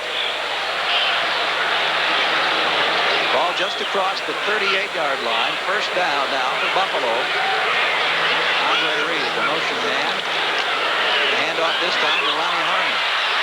Looking, nothing working this time at all. Harmon, you could see his head pivoting as he went side to side, trying to pick a hole, but finally had to just try to go straight ahead, and Mecklenburg was right there. Also, Ricky Hundley. By the mere fact that we've not talked about Rulon Jones or Carl Mecklenburg, the two all-pro players of the Denver Broncos, by the mere fact that we have not talked a lot about them tells you that they are being controlled by the Buffalo Bills. Interesting also the fact that on the reverse, the Bills last week gave up 299 yards rushing, and their defense has been effective in stopping the Broncos cold through the first half of this one. Harmon, and now the Broncos muscle up and pull him down short of the 40-yard line. Ryan, he's been in on a lot of activity today out of William and Mary, a 9-year veteran. The reason why the play was stopped was because of the excellent penetration and defeating the block by number 77, Carl Mecklenburg. If they're going to get back into the game, the great players of the Denver Broncos have to play great. So third down now for Kelly. Thus far, Buffalo 6 of 10 converting third downs, and you see that the Broncos haven't been able to do it in 7 opportunities through the first half. Just starting second half activity in Buffalo, and Kelly out of the shotgun looking at 4-man rush. Steps up on the run, going to keep it, and he's got a first down. Can you believe that? Doing exactly what we have seen Elway do so many times in the past, and just as effectively. 14 yards for Kelly. Did John Elway change uniforms, Gary? I don't think so. There it is again. Now, this is a good thing. He steps up in the pocket, and he keeps the ball because everybody's covered. A big lane right up the middle. Now watch him get down. This frustrates defenses. He picks up the first down, and you can't even hit him. So they're now 7 of 11 in third down conversions. More importantly, the ball at the 47-yard line in Denver territory, and you saw the first down number, 19-2. Mueller to the 45-yard line. Jamie Mueller, the rookie, who had a fumble that stopped one of those early drives, but they came right back. I've let him carry on 2 or 3 other occasions, and he's been effective as well. Simon Fletcher and Mike Harden combining efforts to stop Jamie Mueller. He had a college career rushing average in college of nearly 8 yards. That was at one of those NAIA schools at Benedictine in, I believe, Kansas. He's a young fellow that's from the Cleveland area. I know about him. They say he runs a 4.45 or 4.540. That's awfully fast for a man his size. It's about 230. From the 45 in Denver territory, we're looking at Jim Kelly. Backpedal and set up. Fires and completes the pass over the middle. The tight end Metzelaars at the 40. Metzelaars coming into the game with 13 catches on the year, knocked down by Ricky Hundley. But if you watch what's going on between the Bills and the Denver Broncos, you'll see that the Bills are taking everything to Denver. You don't see Denver making a lot of plays to break up passes, to force the pass, and I think Dan Reeves is more concerned with that. His defense just isn't holding up for him. Ball at the 40-yard line. Here's another third down situation for Buffalo. 4 minutes gone in the third quarter with the Bills leading 18-0. 4-man pressure and trying to throw. Completes it again. Harmon out of the backfield this time. Ronnie Harmon, and the Bills have another first down. Make it 8 out of 12 in terms of conversions now. Jim Kelly has to be having fun. Let's take a look at what's happening in the secondary for Denver. This is the fabled Joe Collier defense, nickel defense, in which they really shut down people, but that's a good move to turn outside. That receiver has an option depending upon where the defense is. If the defense is outside, he goes inside. If the defense is inside, he goes outside. He went outside that time, first down. Just short of the 31-yard line. The Bills on the march, and this the opening drive of the second half. They lead by 18. The swing pass comes out to Harmon. Evades one man. Now he has room to work. Inside the 15-yard line down to the 13. And the Bills continue to mix it up, and they continue to move on the Denver Broncos. Boyer finally there with a tackle, but not after an 18-yard gain. Jim Kelly and the Bills are on fire. They've got this stadium rocking.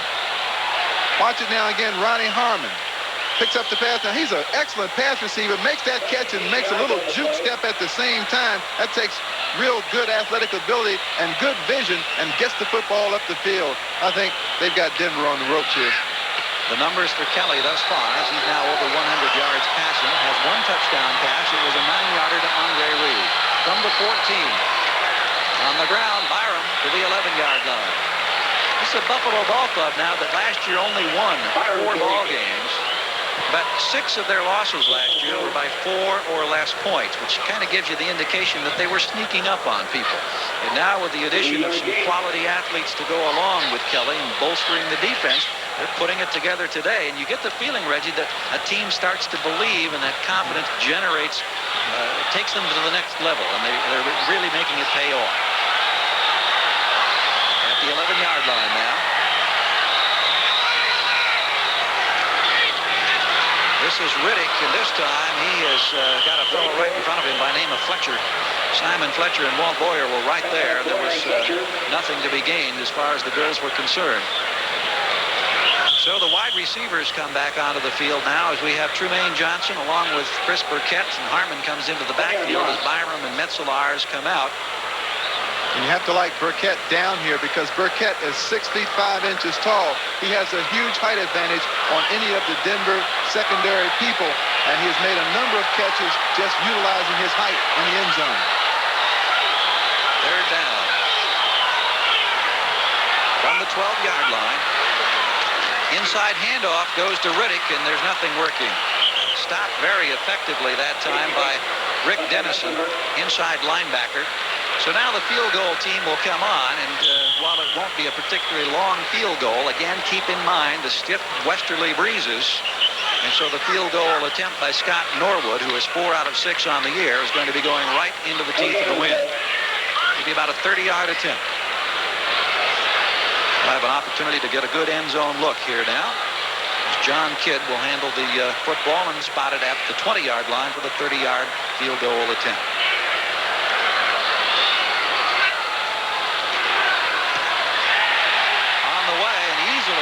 Distance.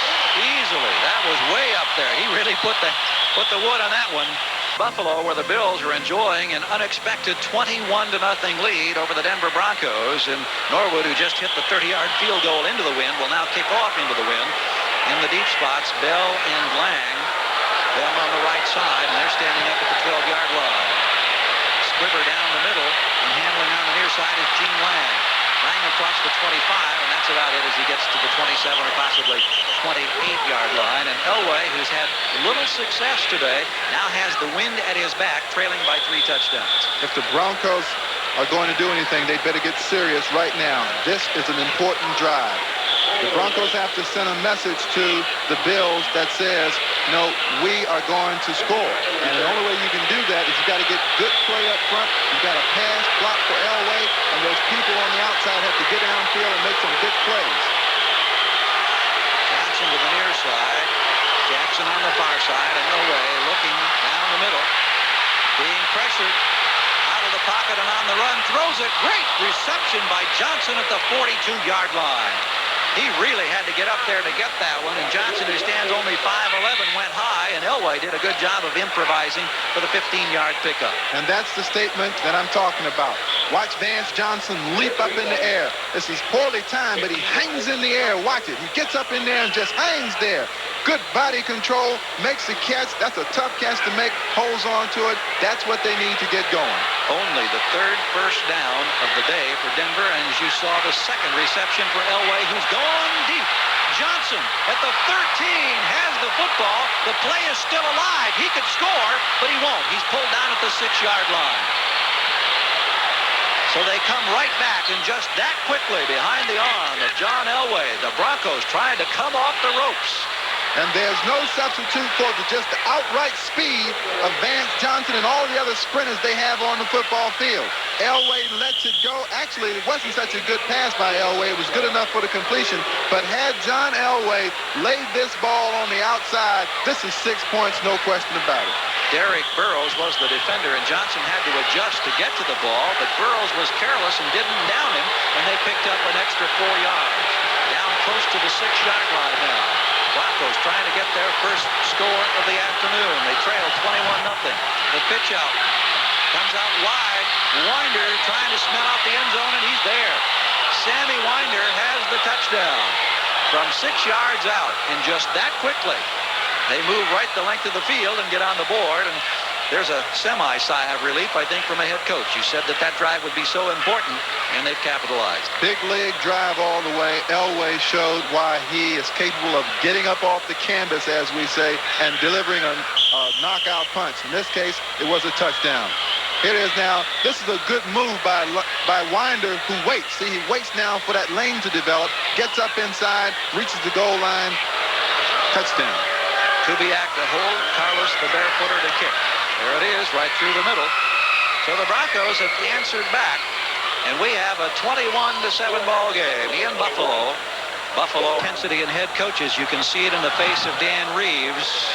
He watches now as the Broncos will kick off after marching down the field 72 yards in just 3 plays to get on the scoreboard at long last. Another kickoff with the wind behind the kicker, sailing far out of the end zone. Reggie, you started your career down in Dallas, and of course Dan Reeves was part of that organization at that time before he became a coach. You know it well. Yes, and I can tell you, he sat through enough meetings with Tom Landry when the Cowboys weren't playing well to know what you have to do to get your team fired up. Literally, I think Dan Reeves was embarrassed by the way the Denver Broncos played in that first half. Embarrassing the organization, themselves, and the people who support this organization. And I'll tell you, if there's anything that will get to a bunch of athletes, it's telling them something like that. So from the 20-yard line now, Buffalo leading 21-7, takes the football, and we'll watch the Bronco defensive unit and see how they respond. Handoff goes outside to Riddick. Riddick is hammered down at about the 22-yard line. Ricky Hundley with good pursuit across the way along with Harden. But telling them they're embarrassing is one thing, but they better get somebody on the perimeter to stop the Buffalo Bills, because the Bills are going to keep going back to that off tackle and that sweep until Denver stops it. Denver gave up just 63 yards rushing last week against Detroit. Of course, Detroit was playing catch-up. The Bills, we mentioned, ran for only 21 yards last week. Today, they're up there knocking on the 200-yard rushing mark right now as they look at 2nd and 6 behind Kelly. And again, it's Riddick, and look who's there. On top of him this time, Mecklenburg. Excellent penetration. There's the Pro Bowler at work, and you all saw him with penetration that time, really doing a number on the Bills. Okay, this is what you have to do when you want to just stop the run. Get into the backfield, get some penetration, get off of blocks, and make tackles like that. And then you get yourself a favorable defensive posture. 3rd down. Ball still at the 20-yard line. Unable to generate anything in the last 2 attempts. The Bills. Kelly works out of the shotgun. Little shuttle pass to Riddick inside across the 25 to the 27-yard line. First time we've seen that look from the Bills today. And a shuttle pass is no more than an option play inside. They were trying to catch Denver looking the other way. They've shown Denver just about everything in their grab bag, but Broncos had a little more intensity on that defensive series. Now, Buffalo is going to have to gear it up, because I think that Denver feels if they're doing this scoring, they're going to have to do it all in this quarter. Kidd faces the wind in a punting situation for the first time now. He gets his kickoff. Harden has to circle all the way back to the 26-yard line. At the 30, eludes one man, and down at the 33. So a pretty good effort against the wind for the first time. John Kidd. Rush arsenal of the Buffalo Bills. That's Cornelius Bennett in his first NFL game, and now with Denver having to come from behind, I guess there's a luxury in knowing that he's going to go in there and try to penetrate and chase Elway. The Bills know that Denver is going to throw the football with the wind. It's 21-7. They've got 2 touchdowns to go before they can pull even again, and they want Bennett in there rushing or flushing Elway out of the pocket. Winder and Lang in the backfield. Jackson in motion now as Elway sets the club, and he backpedals, ready to throw. Here comes Bennett and the Bills going deep down the left side. The battle is on, and turning and falling. The intended receiver was Vance Johnson. Kelso and Odoms were trying to go stride for stride, and you see the reaction back there of the defenders. They were all clamoring for a flag, and nobody got one. With the wind at Elway's back, his range is probably about 75 or 80 yards. Let's see what happens from here. They're all right there. They're all right there. I'll tell you what. There's a little push right there by number 82, Vance Johnson, if anything. Well, I'm just looking. That ball went 35, 45, about 52 from the line of scrimmage, plus a few more. So he put that one up for well over 55, near 60 yards. Line of scrimmage is the 33-yard line. 2nd and 10 now for Elway. Here comes Being Bennett. chased by Bennett. He's able to elude the pressure, fires, but this one's out of bounds across the way. To see what an impact Bennett has, I mean, he forced Elway to do something he didn't want to do. He was after Elway so fast, that's one linebacker John Elway isn't going to be able to outrun. And he caused Elway to throw the football running left, which is very difficult to do for a right-hander, and he had to throw it high and just get rid of it. The first linebacker ever to win the Lombardi Trophy as a collegian out of Alabama. The Bills paid a heavy price. They gave up an 88 draft choice number 1 and a 1st and 2nd and 89. Also Greg Bell. 3rd and 10. 4 wide receivers now for Elway. Remember, the wind's at his back. Here come the Bills. He has time, but he can't complete the pass. Sewell was 1 man short. The tight end K was a little bit deeper. So with a 3rd and 10, the Bills defense now gets a resounding standing ovation in Buffalo. And look at Bennett. Look at Bennett. Urge the crowd on. He's learning fast in this league. Well, the Bills fans have got a new hero. There's no question about that. So the kicking situation for Mike Horan. See if he has his mouth open. Well, we didn't get a chance. Usually you can tell how tired an athlete It's is. been 10 months since he's been out there in the football field in actual contact. You see the deep man, Pitts, waiting, standing back at his own 25. They blocked 2 of them today. No pressure this time, and not a real good kick. Pitts will have the run back from the 27. Across the 40, and down at the 44-yard line. They may rule him down back at the 41 or 42. 3.5 minutes to play in the 3rd quarter. It's Buffalo by 14 over Denver. And when we come back, all 3rd quarter scores on the 10-minute ticker around the league. Cleveland cruising, Pittsburgh leading Kansas City, and Washington over Philly by just 4. Other games and a big one, Indianapolis leading San Diego, and Green Bay continues to lead Chicago. Tampa Bay romping against St. Louis. Here, the Broncos have gotten back with a touchdown, but still are 2 TDs behind the Buffalo Bills. I understand that Eric Dickerson in that game gained over 100 yards in 1 half. 103 or 4 yards on 24 carries in that first half. Welcome to Indianapolis, huh? Wow. Andre Reed in motion for Keller. Fake pitch out, counters back to the near side, tried to go to the tight end Metzelar, unable to do so. Good push that time by Simon Fletcher with the pressure for the Broncos second defense is the word I'm trying to spit out, and having a hard time doing it. And you didn't even eat anything at halftime. That's right. 3:23 to go. Cleveland has pushed it to 35-3.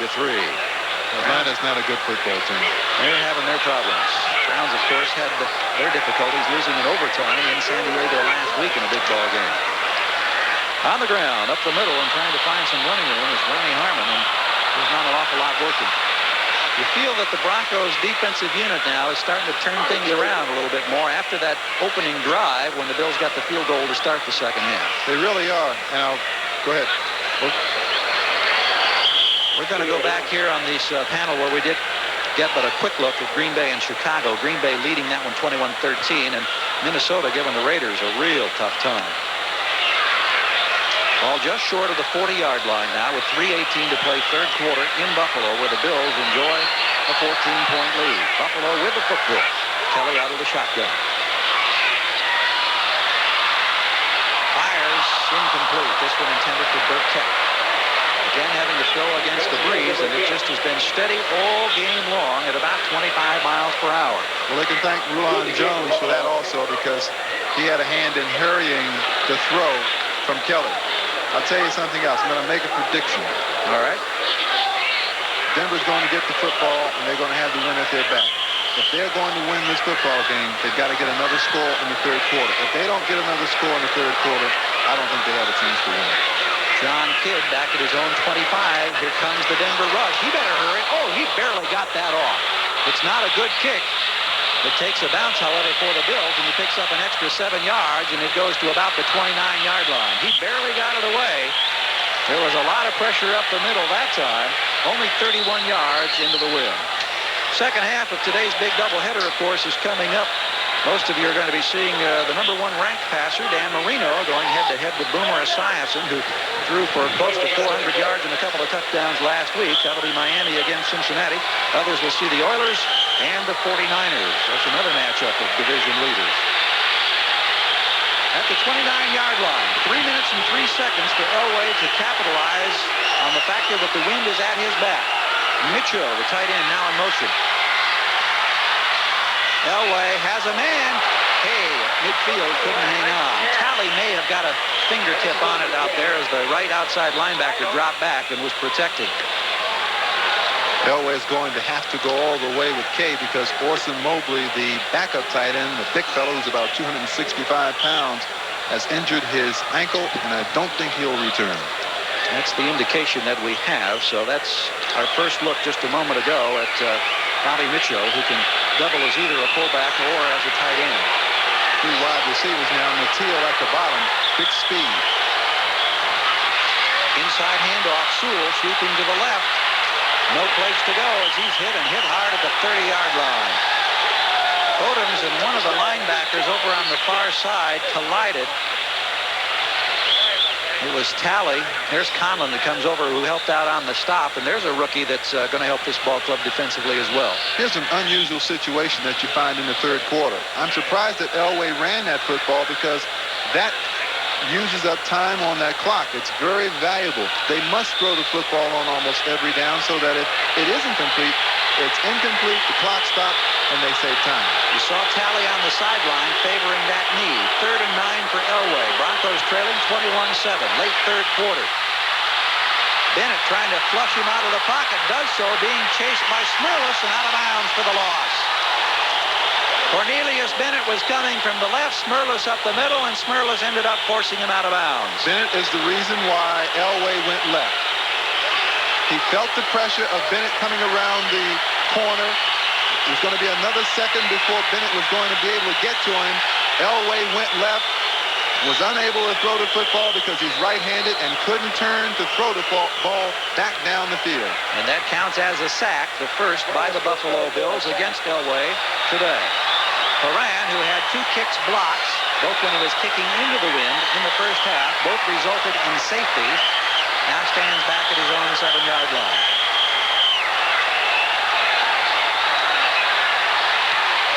Stretched out, and the Bills were going after another one, didn't get it. Fair catch called for by Pitts at the 38-yard line. It is really interesting to watch that special team work, having seen 2 blocks already in this game, but when you realize they've got a piece of 9 kicks this season, it really says something about the effectiveness that Marv Levy has this group performing. I'm sure they've got Mike Horan shaking like leaves on a tree. Every time he has to punt that football, he's seeing 3, 4, 5 people in his face. He hadn't had 1 blocked all season until today, and he's had 2 blocked cleanly today, and they almost got to that last one. Bills from their own 38-yard line. On the ground, straight ahead and trying to pop out to the right side is Harmon. And the Broncos will have nothing to do with that. Randy Robbins and Simon Fletcher with the tackle. Of course, Jim Kelly right now is interested in just getting out of this third quarter. Run the football. 2-21 against the premier teams in the NFL over the last 3.5 years. But right now, they've got a Super Bowl team on the ropes. Saw the problem that Talley had in that collision a bit earlier, and he's being worked on here on the near sideline. This is Riddick this time. He turns the corner. Excellent effort as he got well across midfield, tight-roped the sidelines, and has plenty of yardage, I believe, for the first down, depending whether or not he stepped out of bounds. No, he's got the first down easily. 13 yards on the pickup. With all of the big-name stars on this field today, Elway, Kelly, and Bennett, is there any question in your mind, Gary, that this has been the most valuable player on the field today? He has done it all. Indeed, he has. Excellent effort, and he's pushing the rush totals up, and we'll try to check on that for you for for Rob Riddick. And, of course, Harmon had a lot of yards earlier. He's now up to 76 yards on the afternoon. He was also instrumental in blocking one of those punts. Jamie Mueller, the rookie, gets about to the 44, maybe 45, where he's thrown back. Ricky Hunley with the tackle. Time running out as we're down to the final minute now of the third quarter. Buffalo Bills trying to even their record of 4-4 as we look at the rookie running back Jamie Mueller come off to the near sideline, and Carl Byram has gone back in to replace him now in the backfield. And you've been having some lean years such as the Buffalo Bills have had, and you've got a great quarterback. The one thing you can do to take pressure off him is to run the football and run it effectively. The Bills have done that. They have kept Jim Kelly out of must-pass situations, and that's why they're ahead. Second down and 8. Kelly with a rollout move. Second time we've seen that today, and this time he has to drop it down as Hunley was coming on the fly. And you know, another thing, we mentioned there was concern for the Bills early because of the injury to Will Wolford at left tackle. And we really haven't pointed out the fact that Leonard Burton has got to be one of those guys responsible for helping protect Kelly and to open the holes for the running game, even though most of the running has gone to the right side. Well, we're coming down, and the last couple of ticks on the clock to end the third quarter. And at the end of the third quarter in Buffalo, our score 21-7 with the Bills on top. We'll be right back after these alongside head coach Marv Levy. Levy with the headset to Haven there on the right side of the screen. He is the man who is instrumental in helping Levy determine the schemes that have resulted in those 2 blocked punts and a pair of safeties that very easily could have been touchdowns. The Broncos are fortunate they're not behind by more than 14. Kelly looking down the far side here on the right, overthrowing Trumaine Johnson. Check the stats now in the third quarter, or after 3 quarters of play. And again, that rushing total is amazing, and the time of possession you see flashing. Broncos have had the ball for just over 13 minutes to almost 32 minutes for Buffalo. Total yards, 368 to 125. Would have never believed it coming in. And do you realize last week the Bills had only 21 yards rushing, 200 more this week. Harden waiting for the punt, and this one sails over his head and hits in the end zone. So the wind behind him, John Kidd knocked it through the end zone, and we'll have the Broncos now working against the wind, still down by 14. Along with Reggie Rucker, I'm Gary Gerald. We're in Buffalo, where the Bills are leading the Broncos surprisingly 21-7. Just into the fourth quarter now, and Elway goes to work against the wind. He's completed only 3 passes today. There's number 4. Johnson gets out to about the 23 or 4 yard line before he's tripped up by Fred Smerlas. Cornelius Bennett seeing his first NFL action today. He's been a force, particularly in this pass rush situation. And I think he's played more than I thought he would play. Watch him here. He'll probably overrun this. You should just break down a little bit, and that's what he does. He overruns the receiver a little bit, but he's so hyped up, he knows what he's going to do. Elway is now 4 for 16 as he has Bobby Mitchell in motion. Mitchell playing for the injured Mobley, who will not see any further action today. And this one overthrown.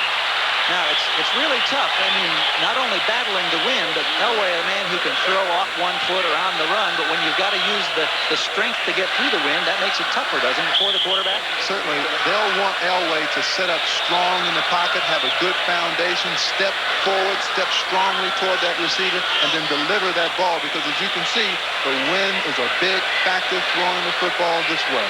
That little light streamer doesn't really give you the indication. The indication is the fact that you can see those uprights constantly moving. Denver has yet to convert on a third down situation today, and Elway wants a timeout. Buffalo defense pumped up, and Elway looking across, surveying the scene, takes the timeout. So we'll come back and we'll see if Elway can get the first down off a third down situation of the afternoon. On the bench, that's Big Orson Mobley, the tight end, all 256 pounds. He has an injured ankle. Here's the story on the third down conversions. Elway yet to convert. This will be the 10th opportunity of the afternoon. Certainly a big one for the Broncos. Pressure, down he goes. Bruce Smith. 2 years ago, he was an Outland Trophy winner, was the Defensive Rookie of the Year. Last year had 15 sacks, right up there with the leaders, and that is his second sack, or the second sack of the day, of John Elway. And already he's benefited by Bennett being on the left side, Bruce Smith coming on the right side. Now they've got a double-barreled attack in their pass rushing game, and I think you're going to see the results as the Bills continue on with their play this year. Well, that was a great picture as you really saw how he battled through the defenders to make that sack. Well, here's Mr. Horan. Mike has not had the best of days in this particular situation against the wind. He's had 2 blocked. No pressure this time, but a very short kick against the wind. Nobody going to touch this one, and it's going to roll dead well short of the 50-yard line. So the Bills will start from the Denver 48. A 31-yard kick into the wind. A minute and a half gone in the 4th quarter. Kelly has been steady and effective. He's had a great running game, particularly in the first half today. He threw 1 touchdown pass to Andre Reed. He got a touchdown run from Riddick of just 1 yard. 30-yard field goal from Norwood, and the 2 block punts that both resulted in safeties. Kind of an unusual scoring combination for the 21 points. He's 12 of 19 on the day, 413 yards. Inside handoff, and now coming to the right, that man Riddick. No place to go this time as he is upended. Simon Fletcher holding the corner very nicely. The Bills haven't been in this position often. In the 4th quarter, having a 2-touchdown lead. So there's something here that they have to deal with that they aren't accustomed to, and that is protect the football. You cannot afford now to turn the football over to the Denver Broncos. The Denver Broncos are a ball-hawking kind of a defense. They have great skills when it comes to taking the ball away from you, and Buffalo has to protect it. Just 203 yards more on the ground this week than a week ago. An astounding number for the Bills. Kelly lofting it down the middle. Andre Reed can't hang on at the 10-yard line. He stretched out, was fully extended. The ball was on his hands. He had the defense beat clearly, but he couldn't make the reception. And even with the wind at your back, the wind can work against you because Kelly just lost the ball, but the wind takes the ball and propels it even beyond the outstretched arms of Andre Reed. Good attempt, though. Well, he made an excellent stab at trying to come up with that one. Couldn't quite do it. So now it's 3rd down for the Bills. 46-yard line in Denver territory. 12:40 to go in the ball game.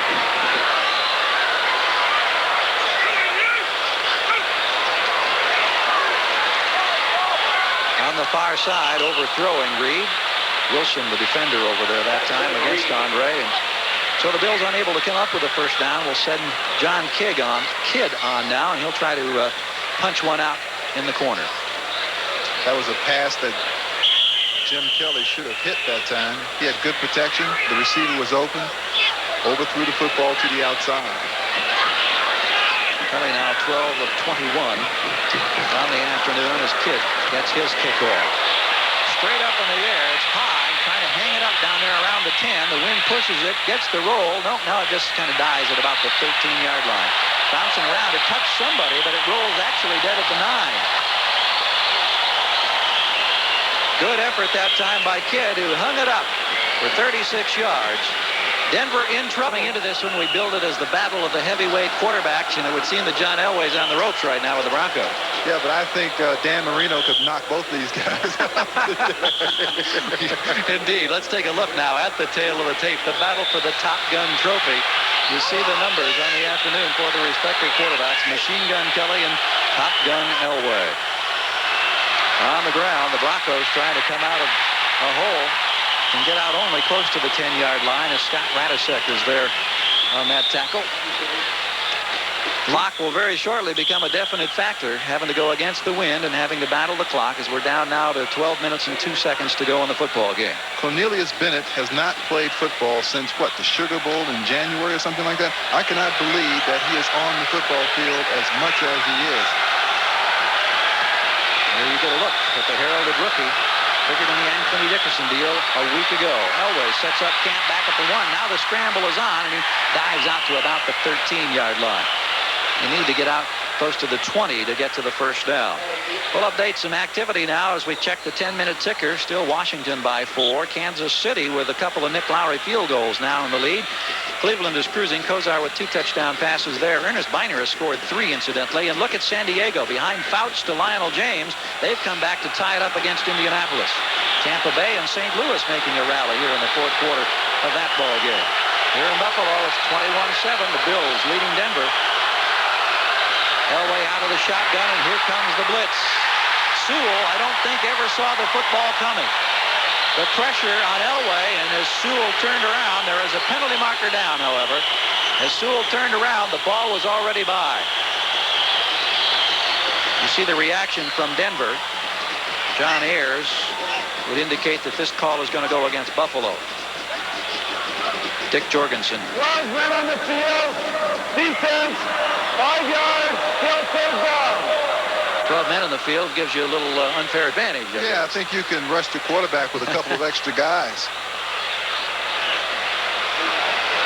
Ball game started with the Bills making 2 big drives in the first quarter that both resulted in turnovers and no points. But then they punched out the 21-0 lead. Now on top 21-7, and the Broncos trying to hang on here and get something going in this fourth quarter.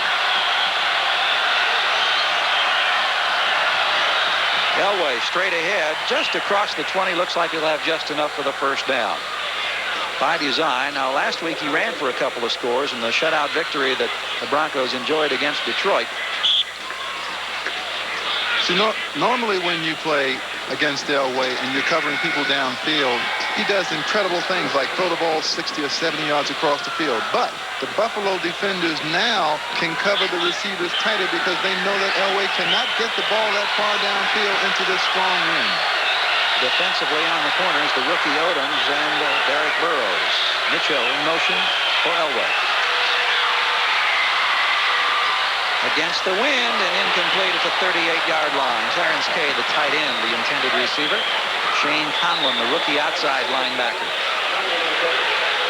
Bills get not only Cornelius Bennett, but of course have had Shane Conlon, who got into camp late, and they were 2 of the best linebackers anywhere in the country last year. And what a tremendous boost to this defensive crew here in Buffalo.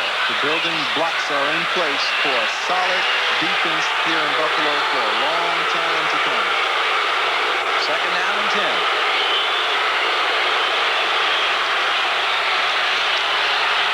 Elway retreats, sets up the screen, and Sewell can't hang on. Pressure that time from Conlon, who was also coming up front. Elway trying to set up the screen, but unable to do so. Look at the numbers for John Elway. Just 4 of 19, 74 yards. Has to be a frustrating evening for Elway. He's been moving too much.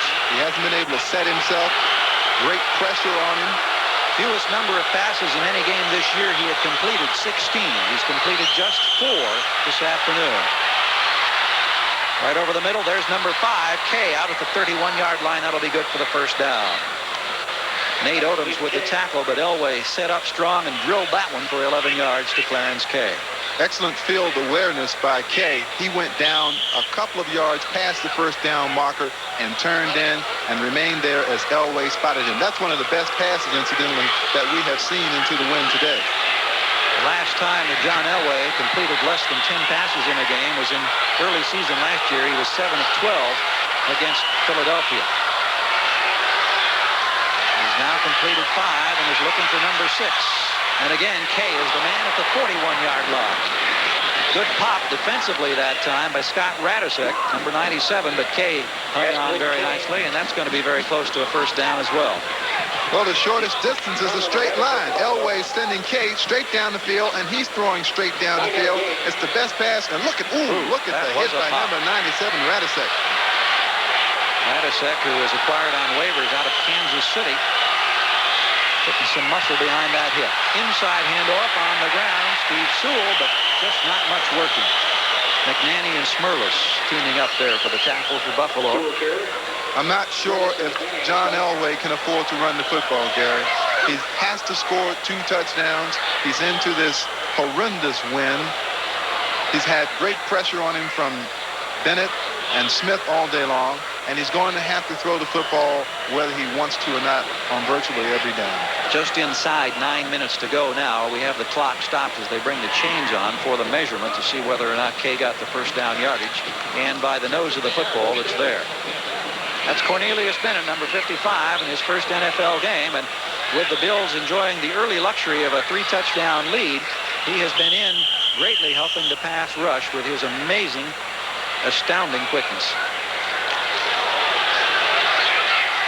So from the 42, Elway has picked up the first down, still in his own territory. 8:40 to play in the ball game and trailing 21-7. He has that quick strike capability. Let's see as he sets up now. Plenty of protection. Again, Kay, this time at the 49-yard line. So 3 consecutive completions to Clarence Kay before Radisek and Conlon could react and make the tackle. And Elway is moving his ball club, and the clock moves as well. Having to execute a pass offense like this for Elway is unusual because he likes the big play. He wants to hit you with the quick strike. But now he has to be patient. He has to throw the ball 7 and 8 yards. And it's a longer way to get it done, but he has to have the discipline to do that. From the 49, Kay with 3 receptions consecutively. Here's the pitch back to Elway on the flea flicker. Flip it out here on the side. Incomplete, intended for Jackson. Dwight Drain was the man who made the hit on Mark Jackson. I don't think that's a good play. That's just not a good play. And why not? You don't run a flea flicker to throw a 2-yard pass. And if you're going to run the flea flicker, you need to throw the ball deep. This play is designed to surprise the defense and throw the touchdown pass. Now, there's no way Elway is going to be able to throw this ball 40 or 50 yards into this wind. So he throws a 2-yard pass, and I think that's a wasted down. Third down. Elway needs 3 to keep the drive moving. He's near midfield. Inside shovel pass to Lang. Lang gets the first down into Buffalo territory at the 46. Bennett on the tackle.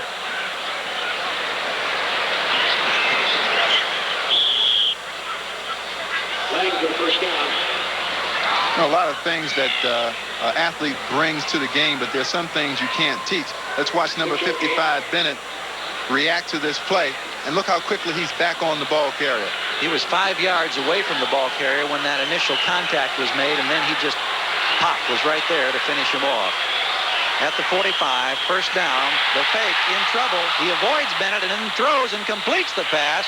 Nice catch out of the backfield by Gene Lang, and a good effort by Elway as Bennett was right there, and you see Bennett's reaction because he thought he had a sack. Watch his mouth. I promise you he's got his mouth wide open. He has to be tired.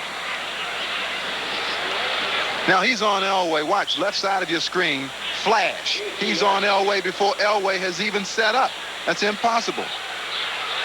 I think Elway needs to vary his cadence a little bit because Bennett is getting a jump on him. 43-yard line. Denver with the football in Buffalo territory, trailing by 14.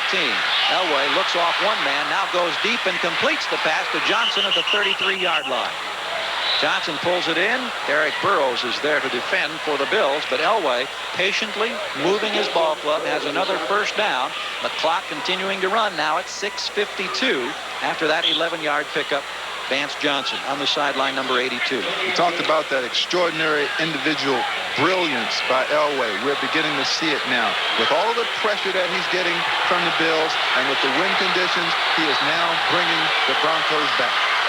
Elway looking on the right side. Ricky Nattiel at the 19-yard line and down at the 15.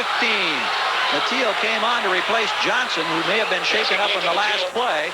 And Nattiel, the fine rookie, pulled that one in. And an 18-yard pickup. Watch it now. He just turns loose that howitzer of his. Nattiel makes certain of the catch using his body to prevent the ball from getting away from him. And if he scores here and scores quickly enough, look out. Johnson is back in the lineup now for Denver. From the 15-yard line, first down, Mitchell in motion. 4-man rush, and Elway right over the middle. Touchdown! Oh, what a hit. Johnson held on, and he was hammered. Mark Kelso was there, and Elway with a 15-yard bullet against the wind right down the middle. Folks, if you want to know what this is like, think in terms of running out into the street and looking backwards, because that's exactly what happens when you run into the middle of the field in the National Football League. The receiver's looking one way, he's concentrating on the catch, and then, wow, look at the hit by Burrows. And I'll tell you what, Vance Johnson held on. That's the greatest feeling you can have as a wide receiver. They've got a whistle. You saw something come through the frame of the picture there. Somebody threw something down onto the field from the stands, and Carlos reacted very nicely. It looked like a little toy football or something, play football that somebody flipped down there out of the stands. Of course, that brings to mind the famous snowball incident of a couple of years ago in Denver on one of those Monday night games against the 49ers. That was an impressive drive. Yes, indeed it was. And you talked about the patience necessary against the wind and with the clock ticking down. And Elway executed a masterful drive right there. The all-important conversion attempt for Rich Carlos. No problem there as he nails it through. So we've got 5 minutes and 50 seconds to go. Elway has moved the Broncos down the field to a second touchdown, and you see the separation now of 7 points. And we've got a different ball game on our hands right now. The entire passing strategy changed on that drive. Elway concentrated on the hook patterns and the patterns 9-10 yards right over the middle. Passes that could be completed. Now, they may not have been spectacular as what he's accustomed to, but they were successful. That's what happens to a quarterback right there. A lot of the times he never sees the completion. Well, he drilled it into Vance Johnson's everlasting credit, how he hung on after that hit from Mark Kelso. That amazes me. Johnson getting his 4th touchdown reception of the year.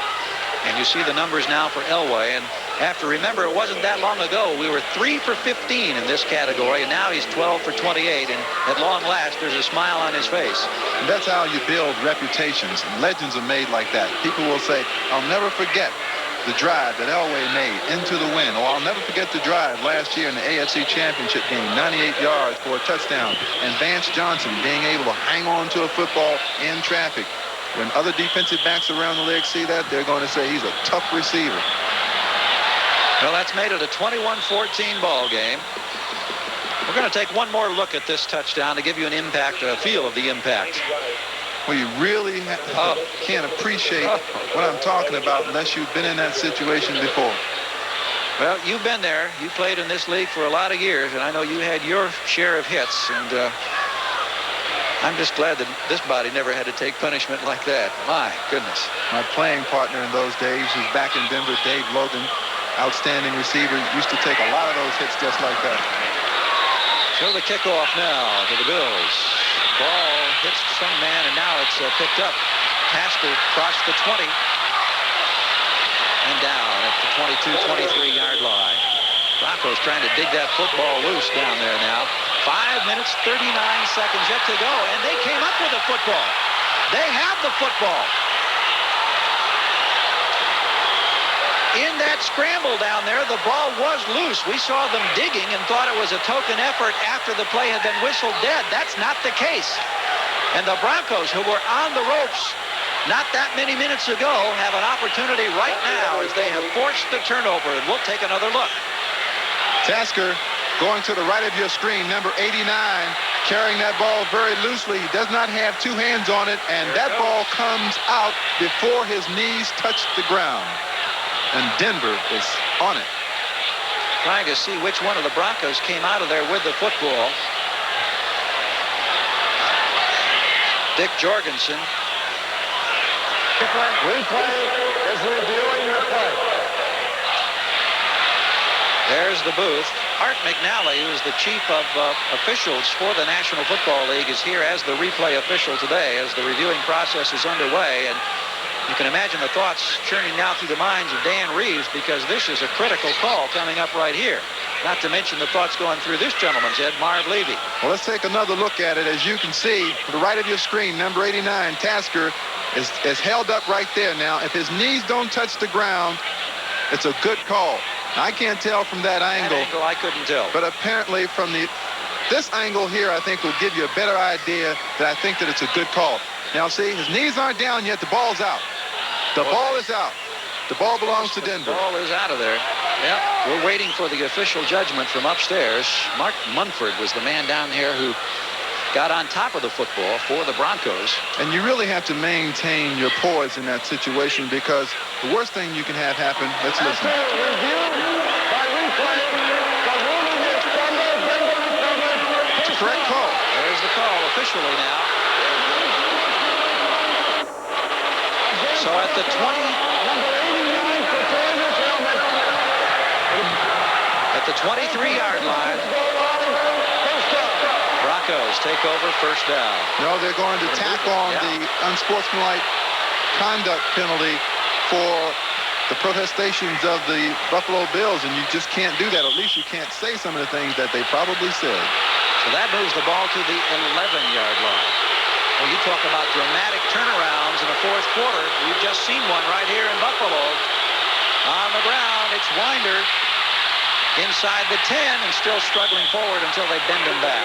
Shane Conlon among those, along with Cornelius Bennett. You see Radisek in there, turning him back. It's going to be a gain to about the 7-yard line. Gary, and I talked about this earlier, it's easy to know how to play when you have to come from behind.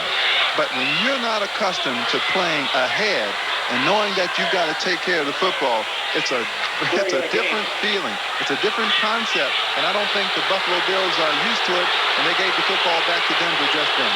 Broncos have 5 minutes and 2 timeouts. They trail still by 7, but they're threatening right now as Jackson goes in motion. Sammy Winder, big hole, closes, he fumbles. I believe the Bills have it back. Pressure by Bruce Smith. Sammy Winder with the football had the hole open. It closed quickly, and McNanny may have been the man on the football. And of course, we await to see if that's Look at that officially pile the up. case. They've got about 15 bodies. There's your reaction. You hear it from the crowd, and you see it on the sidelines. The rookie Odoms comes out of there with the football. And Sammy Winder, a 2-time Pro Bowler, looking for the opportunity to get the Broncos back into a potential overtime or winning situation, have surrendered the ball. And veteran football clubs, veteran Pro Bowl backs just can't do this. You just cannot turn the football over to the defense inside your 10-yard line. That's an unforgivable mistake. Sean McNanny, Nate Odoms, jubilant on the defensive crew. The Bills trying to cling to a 7-point lead on the ground, popping it outside. Mueller across the 10 to the 15, still struggling across the 20 to the 25. Oh my, the rookie really getting pumped up now. 20 yards and 20 tough yards. The Bills saw something special in Jamie Mueller, even though he played at tiny Benedictine College. We told you he's 230 pounds. Runs about a 4.5 40. Picks up 20 yards right now. Won't go down. Even though the Denver Broncos are tackling the football, they're going for the football first and the tackle second. 6 carries, 49 yards for the rookie. And have the Bills been impressive on the ground today? 4 minutes exactly to go. Reed in motion. Riddick, not much this time as he works the right side to the line of scrimmage. We'll go back to the 10-minute ticker now, and we'll check the stretch run in other games around the country. Pittsburgh back in front of Kansas City on the field goal, and Philadelphia has taken a lead over Washington on a field goal. So a couple of changes transpiring in close games there. Cleveland, as you saw, breezing. Green Bay still over Chicago. San Diego for the first time not only in the lead, but that is a final score. And again, San Diego with a comeback victory. They've done it all season. Raiders also coming back, trailing by 3. And look at this. St. Louis leads Tampa Bay by 3. A lot of dramatic turnarounds. Denver had the opportunity, but their first turnover has given the Bills the opportunity to try to win this one. And Harmon on the swing pass from Kelly can't find running room before Jim Ryan makes the tackle. Counting down close to the 3-minute mark. 3:01 right now. There's the rookie Odoms. He came out of there with a big football just a short time ago. The reaction here at Rich Stadium was the announcement of San Diego's victory over Indianapolis. And it got a big, big roar. Our attendance today was 63,698 for this one. You see the time remaining and the score. 2-minute warning coming up. But a critical turnover the Broncos made a moment ago, their first of the ball game. Kelly looking for Andre Reed. Got him at midfield. Out of bounds at the 49-yard line. And the reason why he caught that pass, Steve Wilson pulled a muscle on the play. Steve Wilson pulled a muscle on the play and couldn't keep coverage. Left side of your screen. Number 45 is Wilson. Now he's pulled up. Watch. Yeah, he's grabbing He's pulled there up toward on a muscle. Andre Reed beat him badly. Big play by Kelly and Reed. First down, close to midfield at the 49, 2:24 to go. Kelly took a shot, too, because he was hunkered over as he came away after throwing the ball, but he's all right. Hand off, power back, Jamie Mueller. Into Denver territory now, and the countdown toward the 2-minute warning. Reuben Jones in on the tackle. That's Riddick on the sidelines, and he obviously is hurting. Denver has taken a timeout now before the 2-minute warning. We have 2 minutes and 16 seconds left to go in this ball game. We're going to go to NFL New York and Bob Costas. Well, a week ago against Cleveland in overtime, Vince Abbott won it for the Chargers. Here's his 39-yarder with 12 seconds to play at the Hoosier Dome. Bingo. After trailing 13-0, San Diego now 7-1 comes back to beat the Colts 16-13. Oh, the comebacks continue for San Diego. They have been impressive, and a lot of people starting to believe that Al Saunders has got a real ball club. You can see they continue to work down here on Rob Riddick. Riddick, who's just had a tremendous day for the Buffalo Bills, holding the back of his head, and they're bandaging up on any movement there on that right arm. That has a rather ominous look. That would be a big loss for the Buffalo Bills. And who scored a touchdown, has run for good yardage today, blocked a punt for a safety that was almost a touchdown. And I'll tell you why it's such a big loss, because it appears that the Buffalo Bills are going to be tied for first place in the AFC East Division. And in order to keep that thing going, if they want to think big, they need all of the parts. And, of course, Riddick is a big part of that offense. Indianapolis losing today, now 4-4. New England with a win would be 5-3. Here's Mueller. Boy, look at the rookie popping people around. He just puts his head down and wants to run through them. He is strong. I think they may have found the fullback. Mueller, rare combination of power and speed. Watch number 39 now. He's going to break outside. Fullbacks don't usually do this because they don't have the speed to get around the corner. But this young fella does. Puts his head down. Tony Lilly went bouncing. I didn't see off who to the that side. was because he went flying. Tony Lilly, number 22. 9 yards on the pickup. 2:11 to go.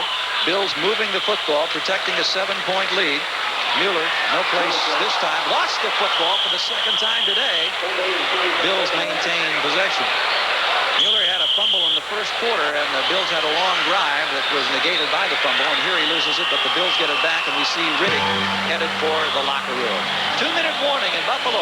Bills in possession of a 2 minutes to go in Buffalo. I'm Gary Gerald along with Reggie Rucker. It's been an entertaining afternoon of football. The Broncos were on the ropes, came back, got the turnover they wanted with an opportunity to tie this ball game at 21, but then Sammy Winder fumbled.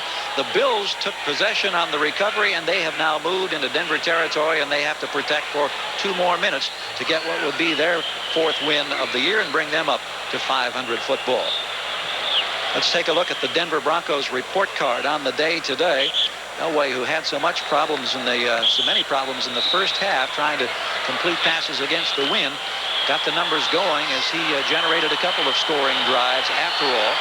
And we'll take a look at the report card after this particular play. On the ground, Harmon circling to the left for one of the few times today and gets only to the 35-yard line. Simon Fletcher, and you can hear the hollering along the sideline for the timeout. Stops the clock with 1:49 to go. Still 21-14 Bills in Buffalo. Timeouts now. They can no longer stop the clock. 1:58 to play. Buffalo leading this one 21-14, and they have the ball in Denver territory just short of the 35-yard line. Dan Reeves, a very concerned head coach. We mentioned earlier the tough schedule that the Broncos have. They've got Chicago next Monday night, and they're at Los Angeles against the Raiders, at San Diego. Chargers again a winner today, then New England. Life's going to be tough in that AFC Western Division. It's a tough game. Indeed it is. A lot of balance in the league. Here's the inside handoff to Ronnie Harmon. Harmon being chased, using some clock. Wants to stay in bounds. Did a nice job of doing so right there to keep the clock moving.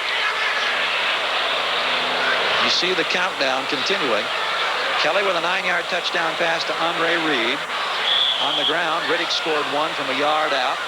2 blocked punts that led to a pair of safeties, and then a 30-yard field goal from Norwood constitutes the 21 points for Buffalo.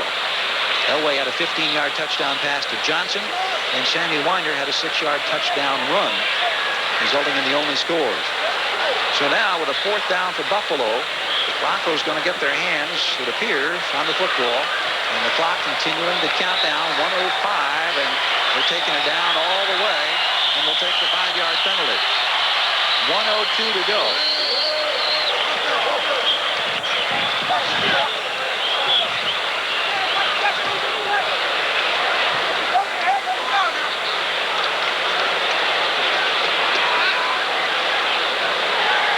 They continue to sort it out and see where the ball is spotted. We'll take a look at the Bills report card today. The rushing story is certainly a significant factor, as well as those 2 blocked punts. Riddick with 78 yards rushing, blocked one of those punts. Tasker blocked the other. For a team that gained only 21 yards on the ground last week, losing to Washington today, what a turnaround with 259 yards rushing. Well, you know the Broncos are going to be coming this time. John Kidd standing back at his own 46-yard line. Here they come. He gets the kick away, hangs it up high, nobody back there. It bounces at the 5 and into the end zone. They'll bring it back out to the 20. So Elway will have 49 seconds to go. I saw the clock take a couple of extra ticks after that ball was through the end zone. It was 51, and now it's 49. You are very perspicacious, Mr. Joe. That is a big word, and I'm not sure what it means, but let's check the Broncos report card right now. Elway with 152 yards, the 1 touchdown pass we mentioned to Johnson, and Johnson the primary receiver. So it comes down to 49 seconds here in Buffalo right now. The Broncos have got to go 80 yards, and they've got to go against the wind. And Bennett is in the ball game. Cornelius Bennett, he's had an impact in the pass rush situation. Elway to work out of the shotgun, 4-man rush, in trouble, spins away from 1 man, down at the 11-yard line. And guess who? Cornelius Bennett. There's the 3rd sack of the day for the Bills. And I want to tell you something. The greatest compliment anybody can pay you in this game is when they double team you. An even bigger compliment has to be when they double team a rookie who hasn't even played football in 11 months. They just double team that young man, and he still got to the quarterback. Clock continues to run. 30 seconds to go. Now we have whistles, contacts. 3 times the Bills.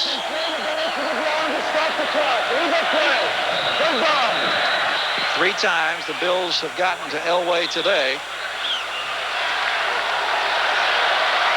Elway has only been in this game for 5 years, and it seems like he's been around for a lot longer than that. He remains almost unflappable in this situation. You remember you mentioned that Super Bowl drive that got them to the Super Bowl in Cleveland in overtime last year. Yep.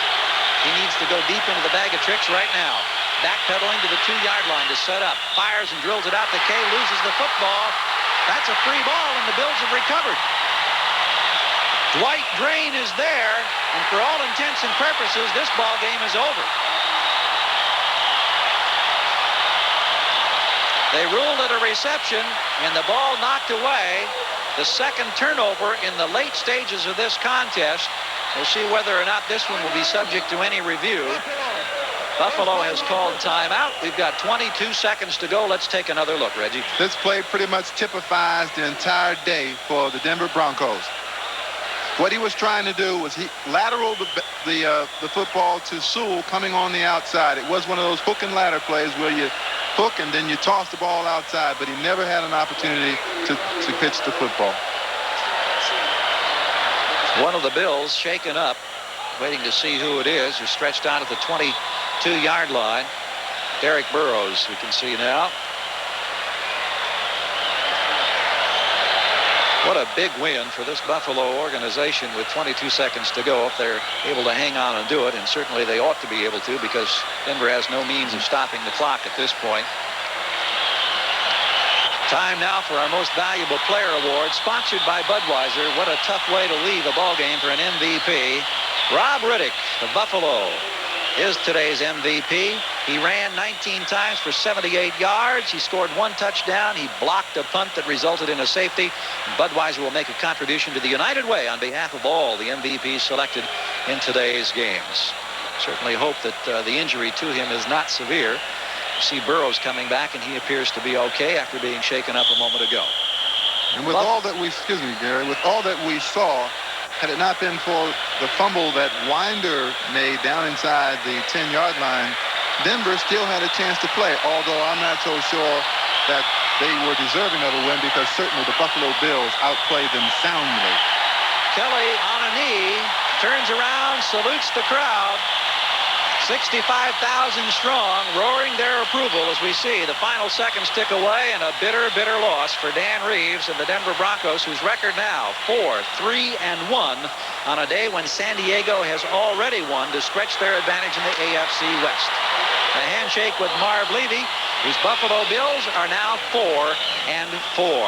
21-14 is our final score. The Bills win a big one. In a moment, we'll continue to review the action of today's big Buffalo win here at Rich Stadium.